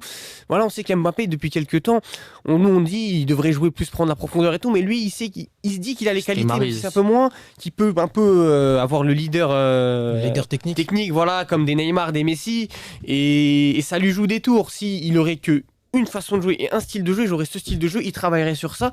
Et voilà, ça irait comme ça. Et c'est ce qui fait la force de Haaland aujourd'hui, alors que pourtant Mbappé est plus complet.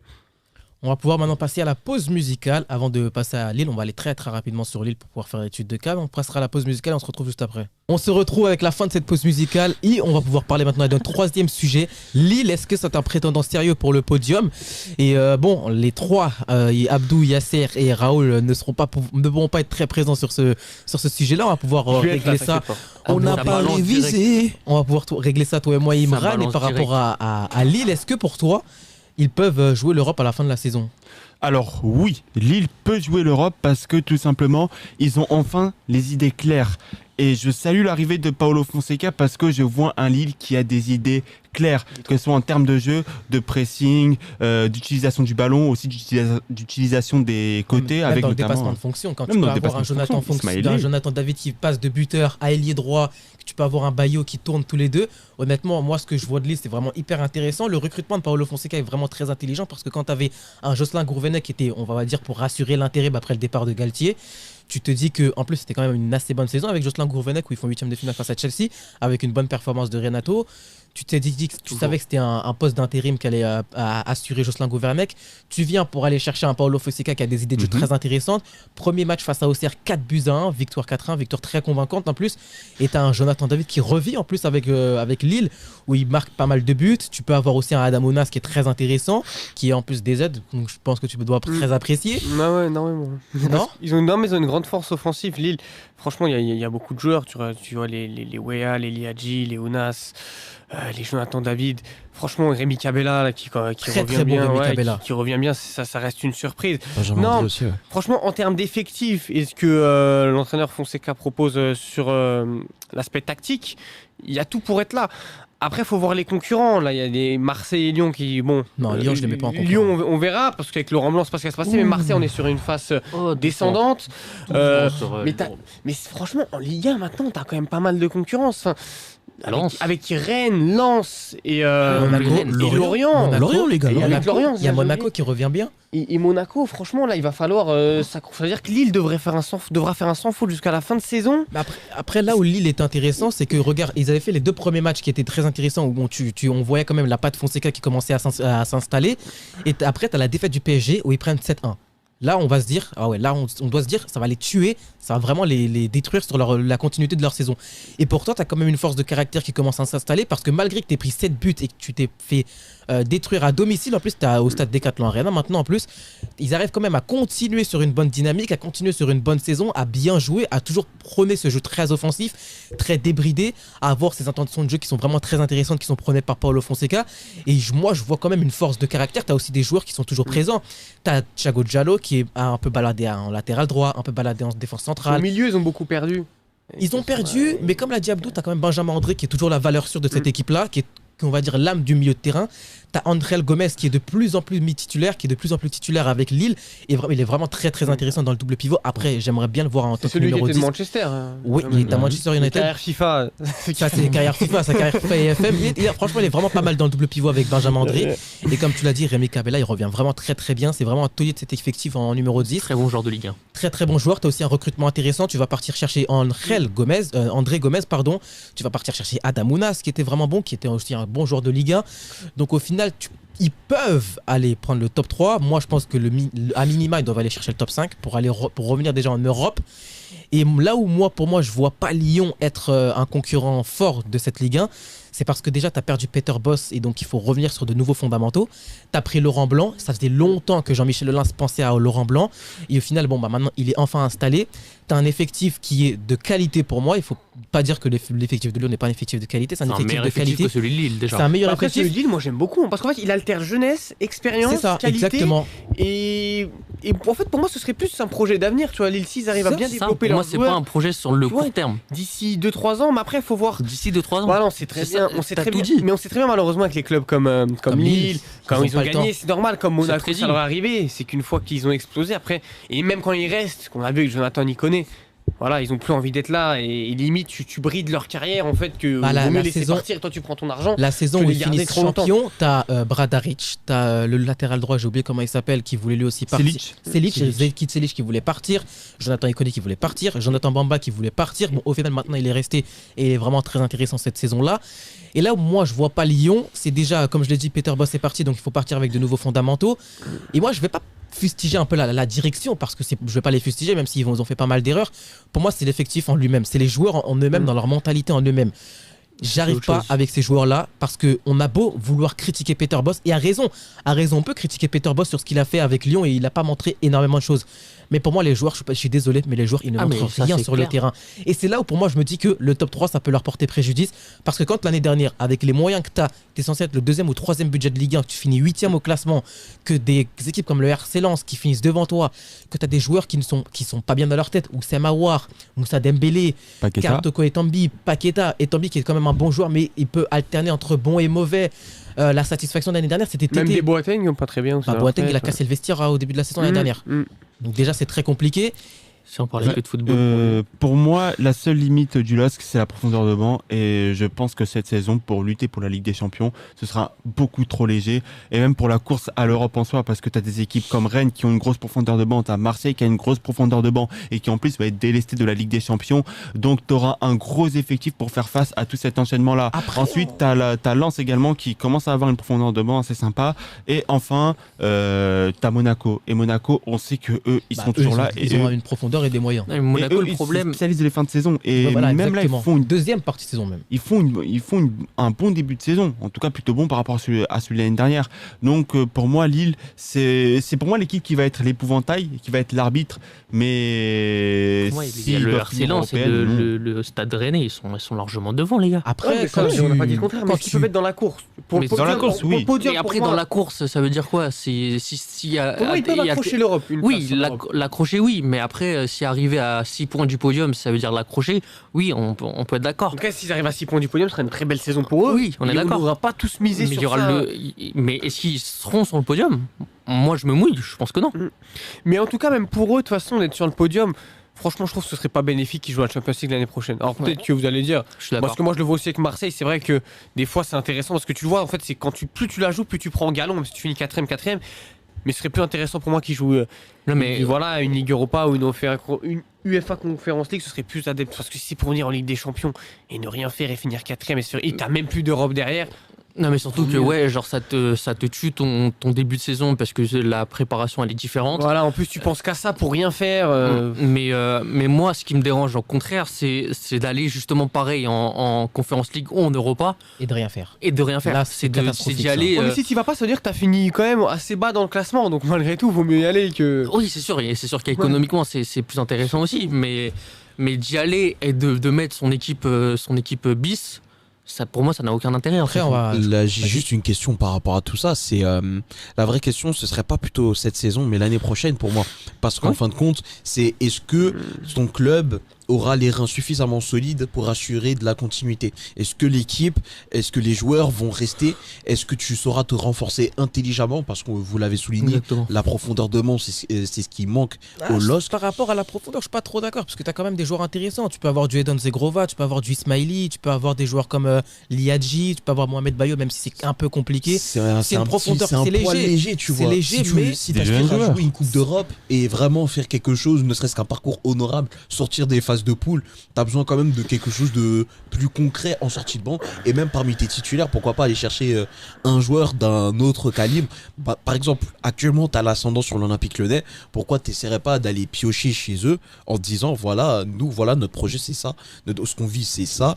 Tu as moins à perdre en venant chez nous qu'en restant à l'OL. Tu vois, c'est des trucs comme ça, tu vois. Mais après, je pense que malgré tout. En fait, même si l'OL est moins bon depuis quelques temps, Ça reste attractif. ils vont toujours être plus attrayants et attractifs que l'OS, tu vois. Ça a toujours été comme ça dans le football. Après, de toute façon, c'est au LOSC de jouer sur la vérité du moment. Après, le truc, c'est que l'objectif actuel du LOSC, et on va finir sur ça, l'objectif actuel du LOSC, c'est qu'il ne faut pas oublier le passage horrible de Gérard Lopez qui a un peu bousillé l'élan qu'avait Lille, sachant qu'ils ont fini comme un champion de France, c'est un peu Faut bousillé. pas l'oublier. Faut pas l'oublier, ils ont fini champion de France, mais j'ai le problème, l'impression qu'on bah, l'oublie je pense- trop souvent. bah, Je le pense que problème, c'est plus c'est pour que les déjà c'était bien pour eux, mais c'était aussi un cadeau empoisonné de finir champion de France parce que là, tu as un statut derrière, tu as quelque chose de grand. Et le problème, c'est que le passage de Gérard Lopez, il a détruit Lille, il a détruit tout l'élan que tu pouvais avoir d'intéressant pour Lille parce que tu n'avais pas beaucoup d'argent, tu étais obligé de vendre des joueurs. Certains joueurs ne sont pas partis, donc tu étais obligé de recontinuer avec cette continuité-là. Et au final, ça a plutôt réussi parce qu'ils sont allés en 8ème. Et moi, je pense que le principal, c'est comme avec Lens. Pour moi, Lille et Lens doivent viser l'Europa Conference League et la Ligue Europa et pas la Ligue des Champions parce qu'ils n'auront pas les armes pour le faire. Et donc, je pense que Lille peut jouer la 5ème et la 4ème place. Après, il y aura beaucoup de concurrence, notamment Monaco et Rennes, donc il faut faire attention. Et donc, je pense qu'on va pouvoir, après la pause musicale, passer à l'étude de cas sur l'Afrique. Est-ce qu'ils seront capables de remporter la Coupe du Monde? Et on se retrouve juste après. On va pouvoir maintenant passer à l'étude de cas. Votre débat que vous attendez tous, et maintenant on va pouvoir continuer avec le continent africain. Peut-il gagner la Coupe du Monde? Et on va s'intéresser maintenant tout de suite avec la Coupe du Monde 2022 qui va arriver et rester branché le 19 novembre, J-1 de la Coupe du Monde.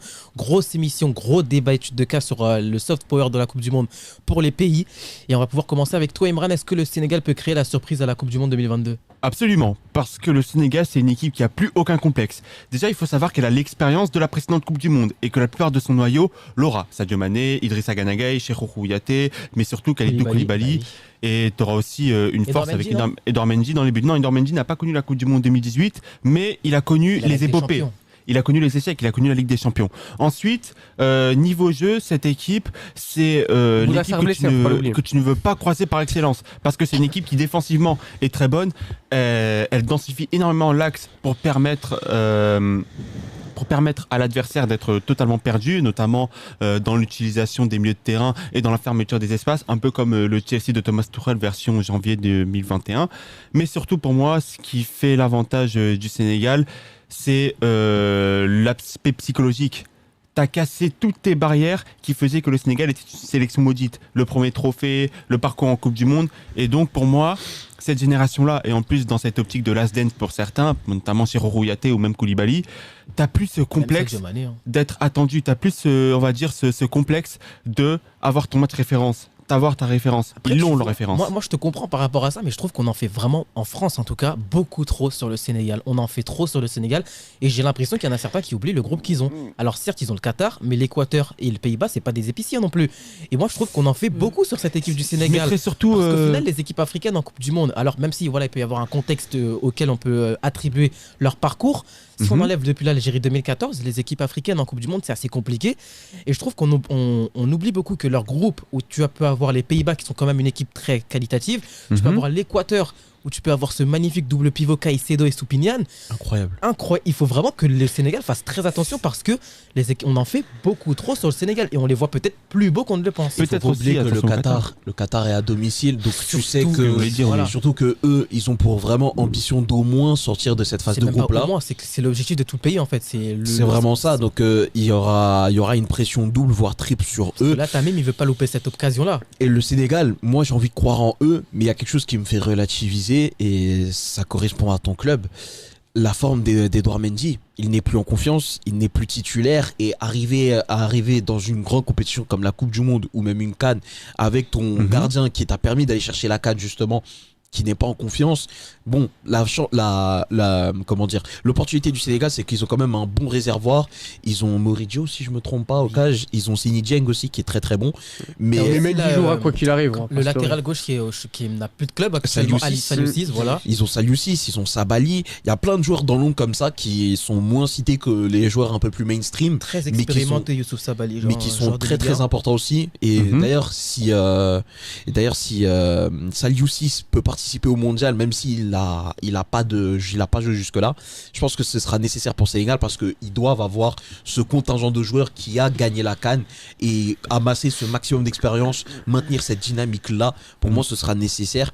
Et le Sénégal, le problème, c'est qu'au niveau des individualités, t'as des gardiens finalement, t'as celui qui a joué la CAN et qui l'a remporté, qui est pas en confiance, et t'as les autres qui ont un peu mangé, sauf Seny Dieng qui a joué contre la Guinée, si je me trompe pas.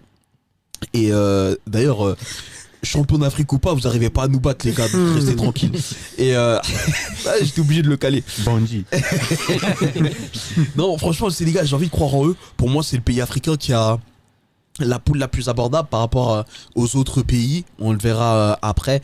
Et pour moi, c'est eux aussi qui ont le plus d'opportunités pour ne serait-ce qu'aller chercher un dernier carré. En tout cas, moi, c'est ce que je souhaite de tout cœur à mes voisins sénégalais.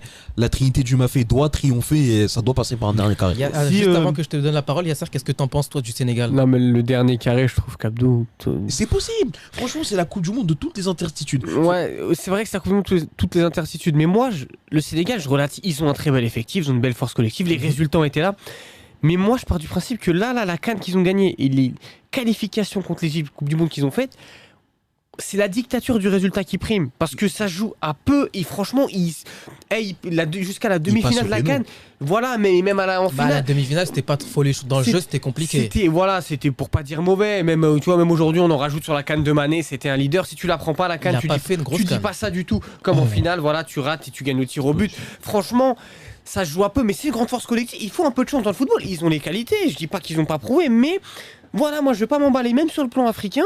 Voilà, même si le niveau il est un peu en dessous comparé si tu parles du principe d'une Coupe du Monde où il y aura toutes les grosses nations, même européennes, mais le Sénégal, je veux pas m'enflammer, moi. Voilà, ils ont l'effectif, il y a une belle force collective. Maintenant, j'attends de voir, parce que même malgré le fait qu'ils ont pris la CAN, ils sont qualifiés pour la Coupe du Monde, ils m'ont pas totalement convaincu. Il y a quand même un phénomène de circonstances qui ont fait qu'ils en sont arrivés là, sans leur enlever tout le mérite, et c'est pour ça que je ne veux pas m'enflammer pour le Sénégal.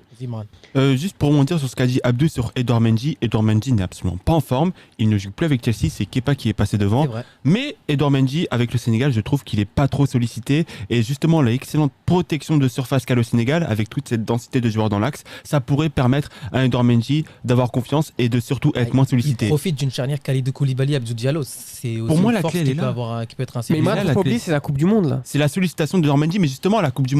Les Sénégalais, ils ont l'expérience et surtout, ils savent jouer avec un style de jeu qui leur permet de ne pas trop s'exposer au contre ou alors au déferland. Ouais, mais là, c'est à double tranchant parce que si ton gardien est peu sollicité et qu'il n'est pas en confiance, ça veut dire que les rares fois où tu vas le solliciter, peut-être que ça va pas passer, ça va te plomber. Tu sais très bien que les grands gardiens, justement, leur force, et on va revenir au PSG, mais c'est ce qu'ils avaient avec Areola et Trapp, c'est que c'est des bons gardiens dans les petits clubs parce qu'ils reçoivent 10 ballons par match. Mais quand t'as un ballon arrêté, que t'es pas en confiance, Edouard Mendy est un grand gardien, mais il est pas en confiance, c'est généralement tu te passes à travers. Parce que pour te mettre en confiance quand t'es un gardien, et je l'ai été, c'est de toucher plein de ballons, et c'est pour ça que des fois tu vas plus s'arrêter. Mais là, quand tu dois faire un arrêt dans un match de Coupe du Monde décisif et que t'es pas du tout en confiance, mais il y a moyen que tu deviennes une passoire, mais tu vas pas faire de boulette, mais tu vas pas l'arrêter. Mais justement, dans le contexte du Sénégal, peut-être que le contexte un peu plus familial, le contexte joyeux qu'il y a depuis la Coupe d'Afrique pourrait permettre à un gardien comme Edouard Mendy de justement retrouver cette confiance. Il ne faut pas négliger ce contexte. À Chelsea, il y a un contexte qui est nauséabond, pour pas dire quelque chose d'autre, parce que il y a changement de coach, changement de propriétaire, tout ça. Tiens, pour Koulibaly, alors le contexte, il est comment par rapport à la Coupe du Monde qui va arriver? Est-ce que c'est favorable ou est-ce que c'est défavorable? Déjà, Koulibaly, c'est quelqu'un qui a du mal à s'adapter à Chelsea parce que ce n'est pas le profil de défenseur central de côté, ce n'est pas un Rudiger. Koulibaly, c'est un Thiago Silva. Non, il jouait jamais à 3 et Koulibaly, pour moi, ça doit être le successeur de Thiago Silva. Mais justement, encore une fois, comme Mendy, dans ce contexte joyeux et dans ce contexte de jeu qu'il connaît, je pense que pour Koulibaly, retrouver ce contexte sénégalais, ça va lui faire du bien. Parce qu'à Chelsea, malheureusement, il est beaucoup trop sollicité sur des aspects du jeu qu'il ne maîtrise plus, qu'il a maîtrisé durant ses premières années à Naples, mais qu'il ne maîtrise plus. La défense haute, les interventions, les tacles, il fait énormément de fautes, alors que lui, c'est plutôt l'anticipation. Donc je pense vraiment que retourner dans ce contexte de jeu-là d'Aliou Cissé, où ça prime beaucoup sur le positionnement, l'anticipation, ça va lui permettre d'être mieux dans le jeu et de faire une meilleure Coupe du Monde. Et puis il faut pas oublier l'adaptation à la peine. Vite fait, là on a un peu parlé sur le Sénégal. Est-ce que toi tu as un prono par rapport à ça? Parce qu'on a dit que ça peut faire demi-finale. Toi tu vois quoi? Demi-finale, quart de finale? J'ai demi-finale. Demi-finale, tu vois faire le Sénégal quoi? Allez, je dirais 8e de finale, ce serait déjà bien. S'ils vont en quart, alors là, ce serait top. Mais j'oublie pas le contexte. En fait, pour moi, la Coupe du Monde, c'est un peu comme le contexte Ligue des Champions. Tu peux être bon partout, mais quand tu arrives dans ces compétitions-là, même tu peux affronter les plus petites équipes. Si t'as pas le mental, ouais. Non, mais surtout, après, il faut voir aussi contre qui il tombe. Voilà, parce que là, je suis sur le groupe. Il tombe sur soit l'Angleterre, soit les States, soit le Pays de Galles, soit l'Iran. Mais justement, les Sénégalais, ils ont connu la Coupe du Monde. S'ils tombent pas sur l'Angleterre, il y a moyen de faire Regarde le Maroc à la Coupe du Monde 2018. Mais justement, contre l'Iran, mais le Sénégal, ça reste solide. Tu me fais une excellente passe décisive parce que, à part le Sénégal, est-ce que vous voyez une autre nation faire un parcours de qualité en Coupe du Monde? Pour moi, c'est le Maroc parce que. Mais c'est pour une chose, le Maroc, parce que. Non, mais le Maroc, ils ont perdu quand même leur entraîneur. Le Maroc, juste. Mais c'est ça en fait, le Maroc. C'est une bonne chose. Mais il y a un truc le Maroc, ils peuvent vivre. De meilleur troisième ou pas? Non, il n'y a pas ça, c'est l'euro ça. Il n'y a pas ça, il y a l'euro. Merci Platini, grâce à toi, Portugal a pris l'euro, on l'oubliera jamais. Mais voilà, cette règle.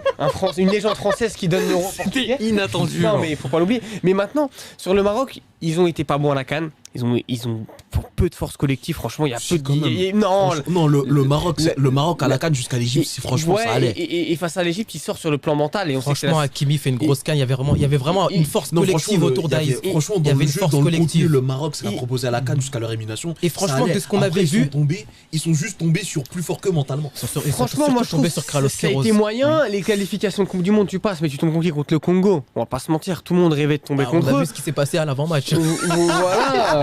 On va pas se mentir. Mais aujourd'hui, le Maroc peut avoir cet effet, c'est de se dire on est qualifié pour la Coupe du Monde. Le coach, on va pas se mentir, moi je trouve que Vaïd, ils ont un peu trop fait, mais c'est normal parce que quand quelqu'un enlève tous tes gros joueurs pour une question d'ego et qu'il n'y a pas les résultats forcément derrière, c'est normal, tout le monde est mécontent. Mais stade de Vaïd, il a qualifié ses 3 pays à la Coupe du Monde et il s'est fait virer juste après. Pas de Coupe du Monde pour lui. Non, mais c'est ça, Vaïd. Mais ça reste un très bon coach qui sait forger un groupe. Mais là, aujourd'hui, le Maroc va peut-être vivre ce phénomène de se dire le coach, plus personne en voulait. Il y a un nouveau coach, on est tous heureux. Les meilleurs joueurs, ils reviennent. Et on aura à cœur de prouver qu'il avait tort de nous enlever. Et tout le monde sera motivé. Et puis, le groupe, c'est pas non plus. Ouais. C'est déjà contre qui joue Alors, Belgique, Croatie et la Canada. Belgique, je m'en rappelle. Belgique, Croatie, Canada ça et va. Maroc. Et ils affrontent la Belgique et la Mais tu Croatie. vois, Ils affrontent Oh, le derby contre la Belgique. Ils affrontent en dernier le Canada. Donc Mais tu ça vois, peut aussi jouer. c'est paradoxal parce que le Sénégal, la meilleure équipe d'Afrique actuelle, ils sont au-dessus du Maroc et tout, mais je vois plus le Maroc potentiellement créer la surprise que le Sénégal. C'est un pressentiment et c'est par rapport au contexte actuel que le Maroc c'est plus sur un Toi, effet de Imran, rebond. j'aimerais que tu touches un mot sur le Maroc, vu que tu es un peu maghrébin, que tu connais un peu. Et après, avec Abdou, on va parler du Cameroun et du Ghana. Alors pour moi le Maroc, il y a une donnée qui est importante comme le Sénégal et je vais rebondir sur ce qu'a dit Abdou, c'est l'expérience. Et pour moi l'expérience c'est totalement important. Non, c'est Yasser qui avait parlé de l'expérience en Coupe du Monde. Mais on T'avais laisse dit pas ma- la Tu Coupe la du Monde mettrais c'est où différent. l'expérience? Tu la mettrais sur l'individualité des joueurs, Sur sur la CAN? l'individualité et sur le collectif. L'individualité va transmettre cette expérience au collectif. L'individualité d'un Romain Saïs, d'un Sofiane Amrabat qui a connu la Coupe du Monde, d'un Youssef Nseri qui avait été très bon Bounou, contre Yassine l'Espagne, Bounou, comme Bounou et Mounir aussi. Hakimi aussi. Hakimi. Donc pour moi, toute cette expérience-là va être totalement importante parce que si le Maroc s'est fait éliminer en 2018, c'est en partie par le manque d'expérience. Mais le bémol, c'est le groupe. Et encore une fois, je vois pas vraiment la Belgique ni la Croatie sortir. La Croatie, je Le pense que problème pour le Maroc, c'est qu'en fait, tu affrontes la Belgique et la Croatie. Si tu commençais par le Canada, tu aurais pu peut-être espérer un bon résultat, soit à la Belgique, soit à la Croatie. Mais quand tu tombes face à tes deux gros pour les deux premiers matchs, là, ça peut être très compliqué. Après, le Maroc a déjà prouvé par le passé. C'est vrai, en s'en rappelle- 2018. et même bien plus longtemps en avant, en 86, ils étaient tombés dans la poule de je sais pas, l'Angleterre, Portugal. de l'Angleterre, oui, de l'Angleterre et du Portugal, et ils ont fini premier de leur poule aussi, tu vois.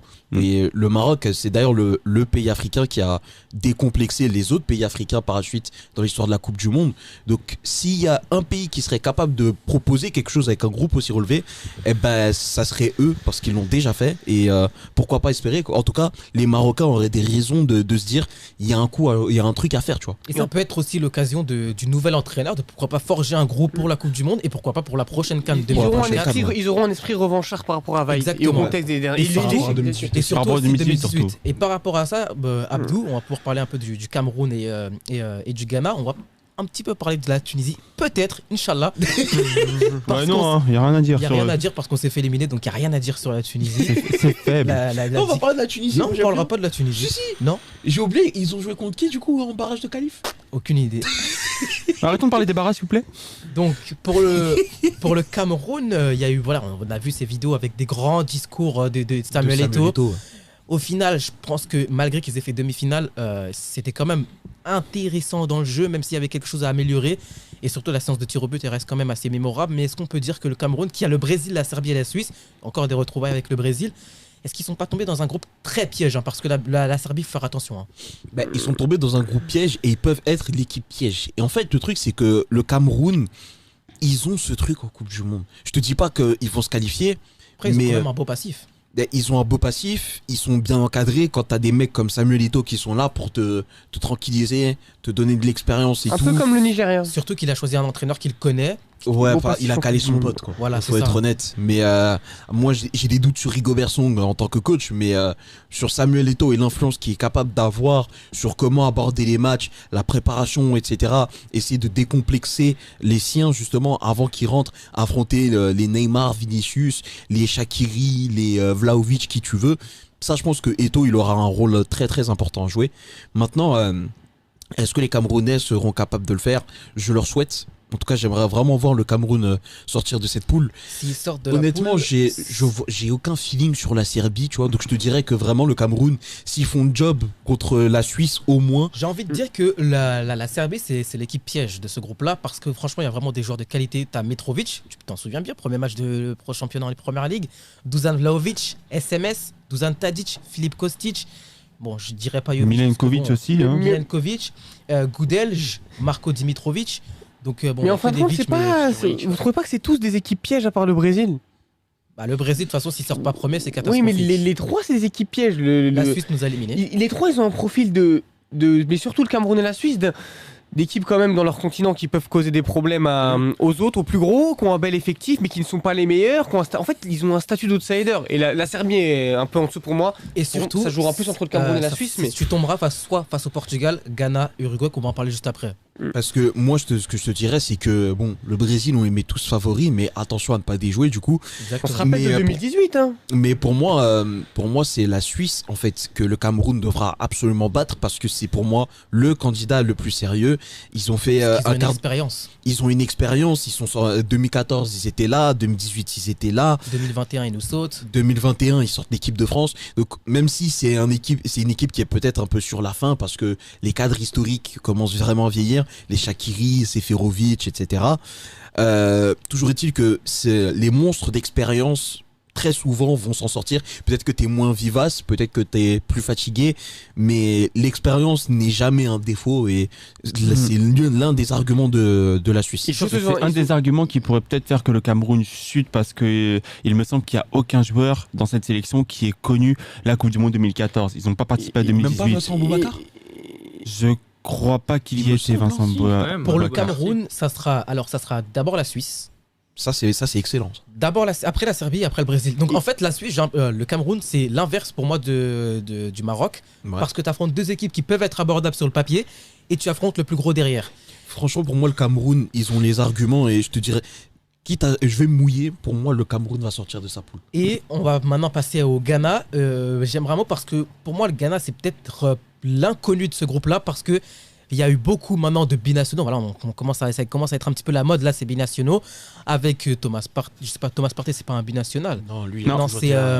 Mais il y a Tariq Lamptey, Iñaki Williams, Callum Hudson-Odoi. Même le petit frère. Non, le petit frère. Nico Williams a été pris par l'Espagne. Voilà, ils l'ont intercepté au dernier moment. Nico Williams a été intercepté au dernier moment. Mais est-ce que, sachant que le Ghana c'est Portugal, Uruguay et la Corée du Sud, attention la Corée du Sud qui a quand même fait. Oui, bien sûr.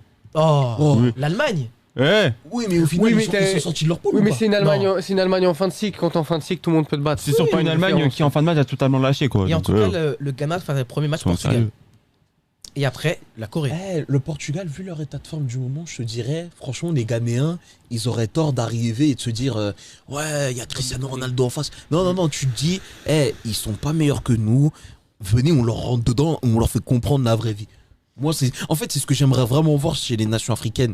Parce que même si, pour la plupart, ils ont des groupes relevés, franchement, il y a les qualités, il y a les armes, il y a un truc à faire. Et comme vous l'avez dit, juste après, c'est la Corée du Sud. Donc là, franchement, ça doit être les 3 points là. Franchement, si le Ghana n'arrive pas à battre la Corée du Sud, du joueur le plus surcoté du moment, je suis désolé, il faut se poser les bonnes questions. Non, mais il sera peut-être pas la Coupe du Monde. Après, ce sera pas. Ça m'étonne. Non, il sera là, c'est presque sûr, parce qu'il a fait son intervention. Qu'est-ce que t'en penses du Ghana ? C'est bien passé. Mais le Ghana, après, comme on l'a rappelé. En fait, et en plus, ils ont quand même un sacré passif, faut pas oublier, mais c'est des chokers.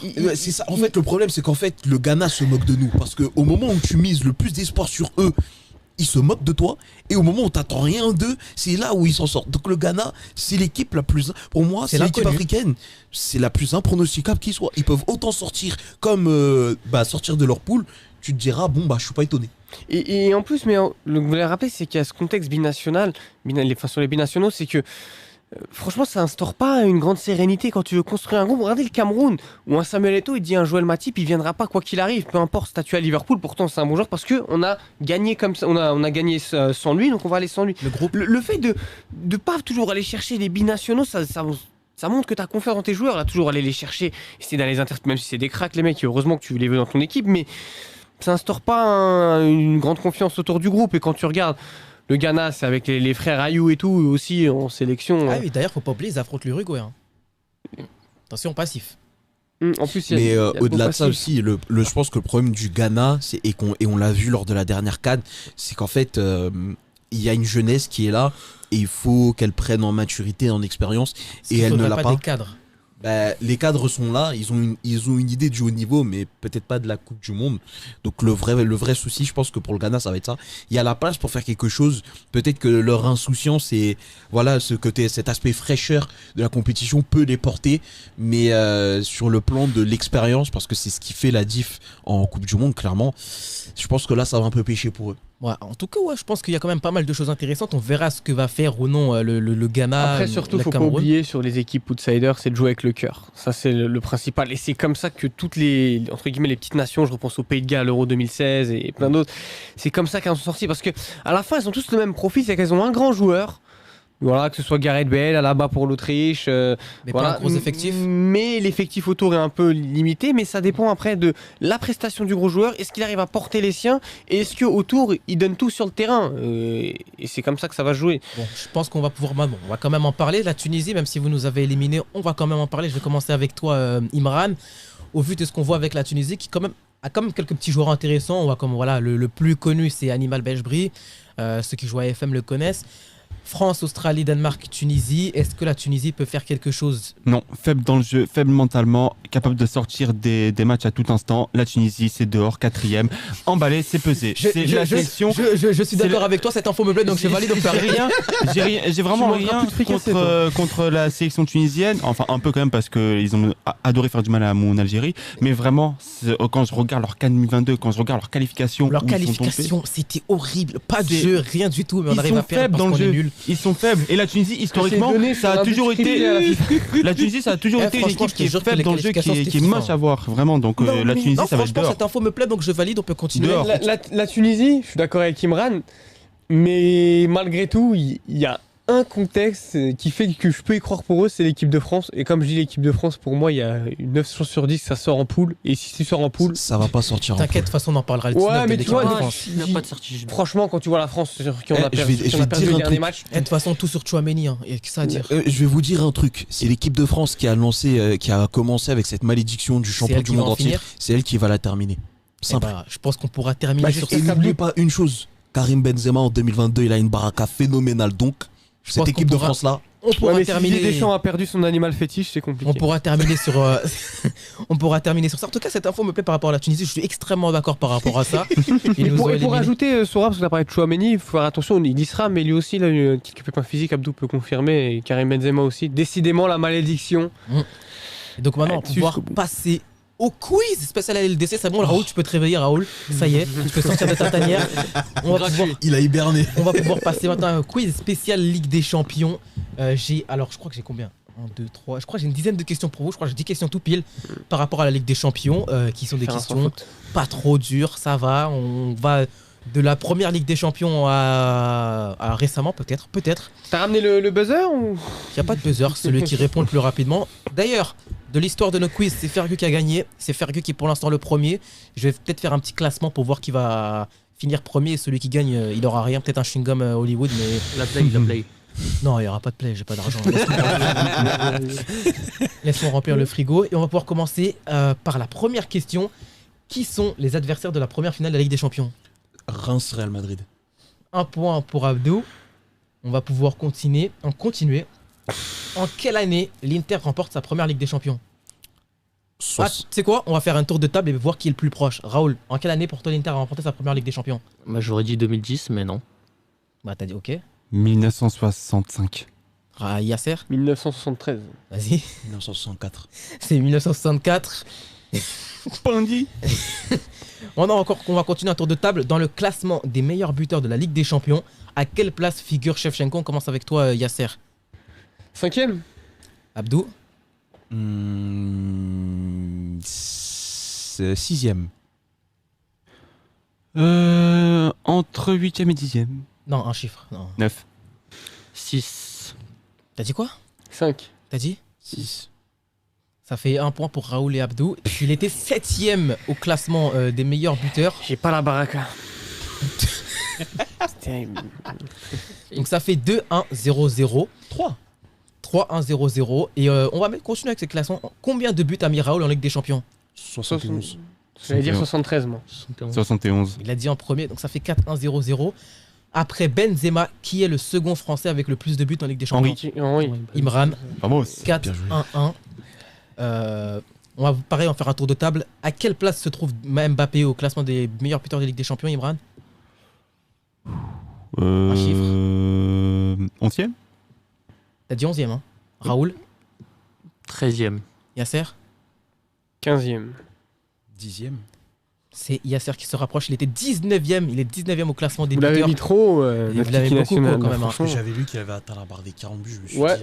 Oui, il a atteint la barre des 40 buts très récemment. Juste avant Messi, c'est le plus jeune joueur à avoir atteint Le la barre foot des a 40 relayé buts. cette stat, vous inquiétez pas. Avec un beau community manager, je sais pas c'est qui après. On sait pas c'est qui. Je crois que c'est Antoine, le community manager. Non, je pense qu'il est là aujourd'hui. Avec un ensemble Nike rouge Bordeaux. On va continuer encore avec un tour de table. En quelle année Aston Villa remporte sa première et unique Ligue des Champions? Abdou, Oh, alors là, fais le tour de table, il faut que je réfléchisse. Si Abdou il l'a pas. 1982. Raoul, 1982. Si je plagie. Là, il l'a dit avec tellement d'assurance. 1982, évidemment. Ouais, je crois que c'est 82. ouais, je crois que ça va aller à Imran le point. Ouais, il a raison. 4, 1, 2. Mais on a tous dit la bonne Oui. réponse. Ouais. Oui, mais il l'a dit en premier. Oui. Il a dit en Oui, premier. mais vu que tu l'as interrogé en premier. Oui, mais même, il l'a trouvé. C'est le premier qui le Oui. trouve, il l'a. Ah, mais c'est injuste parce que si t'interroges en premier. Oui, mais si tu l'as C'est trouvé en pour ça que premier. d'un coup, c'est le premier qui sait. Et encore, je lui ai laissé la main, Ouais, tu vois. donc, Eh oui. Je lui ai donné le point. Donc on va pouvoir comment. Ah, là, c'est le premier qui répond. À part le Real, quel club a remporté la Ligue des Champions 3 fois d'affilée? L'Ajax. Oui, l'Ajax. Bayern. Hein? Bayern. Non, l'Ajax. Bayern. J'ai pas regardé, j'ai pas vu l'Ajax. moi. 74, 75, 76, c'est le Bayern Munich. Non, c'est l'Ajax, j'ai vu. Non, c'est le Bayern juste après. Il y a Ah, deux, il y a deux Soura. flux consécutifs. Et comment Imran il sait que c'est l'Ajax aussi? C'est bizarre là. 71, L'Ajax, ils ont fait un 72, triplé, il me 73, semble. c'est l'Ajax. Avez-vous triché ensemble? 74, 75, 76, c'est le Bayern. D'ailleurs, en 75, c'est la finale contre Saint-Etienne, les poteaux carrés. 76. Wakata, oh là là. Et ouais, les deux réponses sont valides, chef. Surakata. La soirée. Non, non, l'animateur n'est pas bon. Les deux réponses sont valides, chef. Donc techniquement, Le Big Bah, Five il a On changé. se partage les points. oui, avec Accord plaisir. l'amiable. Ouais, bien sûr. Attendez, je vérifie. Accord algéro-guinéen. Et moi, l'axe. Ça sert à rien de chercher, chef. Si tu veux, je te sors les dates et tout, y a pas de problème. Ah ouais, putain, comment j'ai même pas vu voir ça? Wesh. Ah ouais. Alors ça fait 5, Excusez-nous pour ce manque de professionnalisme. 3, 1, 0. Quoi? Avec Mbappé, un peu sur moi. Non. Non mais l'animateur là il est. Yasser, il a eu 0 sur moi. Il va falloir le revoir. 5, 3, 1, 1. On va continuer. Combien de fois Gerd Müller a fini meilleur buteur ou co-meilleur buteur de la Ligue des Champions? 8. T'as dit 8? Ou Carlo Ancelotti lève ses sourcils. 3 fois. 5 fois. Je dis 6 fois. 4 fois. C'est Abdou qui a le point. 4 fois co-meilleur buteur, t'as dit 8 alors que même Cristiano Ronaldo n'a pas ça. Hein. Et à votre avis, qui est le meilleur buteur? Qui en a eu le plus de meilleurs buteurs de fois? Qui a été le plus de fois meilleur buteur de la Ligue des Champions? Cristiano. Cristiano, 7 fois. Bon, il n'y avait pas de point. Hein, c'est juste Un point pour savoir. bonus? Non, il n'y a pas de point bonus. Elle était Zéro. donnée, Quel est, c'est l'avant-dernière question, quel est le premier club hollandais à avoir remporté la Ligue des Champions? PSV. Non, Feyenoord. je savais que vous alliez dire Feyenoord. Je voulais dire Je Feyenoord. savais que des gens allaient dire le PSV Eindhoven. Je savais. Je voulais dire Feyenoord et C'est dans Feyenoord, dans mon esprit, Rotterdam. j'ai- Feyenoord. Et la dernière question, combien de clubs français ont atteint la finale de la Ligue des Champions? 3. Trois. Saint-Etienne, Marseille, Monaco. Paris, 4. Et Paris 4. Vous avez oublié un club. Raoul. Vous avez oublié un club? 5. Oui. Reims. Eh oui, vous avez oublié un club. Vous il avez a dit dit au 3 début, en d'une façon en mode oui, c'est bon là. Non, vous l'aviez pas. Ça Merci, fait les gars. 5. Donc au final, on va faire le classement. Donc ça fait Fergu pour Abdou. On verra la prochaine si les gens viennent. Et en tout cas, le quiz est terminé. Abdou qui est vainqueur de ce quiz là. Merci. Abdou premier. Imran deuxième. Moi, je t'applaudis. Raoul troisième. Yasser dernier. Il avait combien de points, Yasser? 1 point. Ah. Ça reste Ouais, il fallait mais dire 0. Il a eu le point de la participation. C'est vrai que le résultat n'est pas là, mais quand tu vois les analyses que j'ai fait aujourd'hui, ça compense la C'est prestation. vrai. Regardez, il faut analyser la Allez, on te prestation. rajoute un demi-point. Ah, là, faut- On faut- fera faut pour la analyser prochaine un prestation. quiz spécial Coupe du Monde. J'essaierai de trouver quelques petites questions intéressantes. On verra. On verra. Il n'y aura pas des questions sur le Mali parce que Vieux Touré est un tocard et j'espère qu'il quittera notre nation parce qu'il y aura bientôt les élections pour savoir qui sera le prochain président du Encore Mali. le quiz sur le célèbre Magasuba.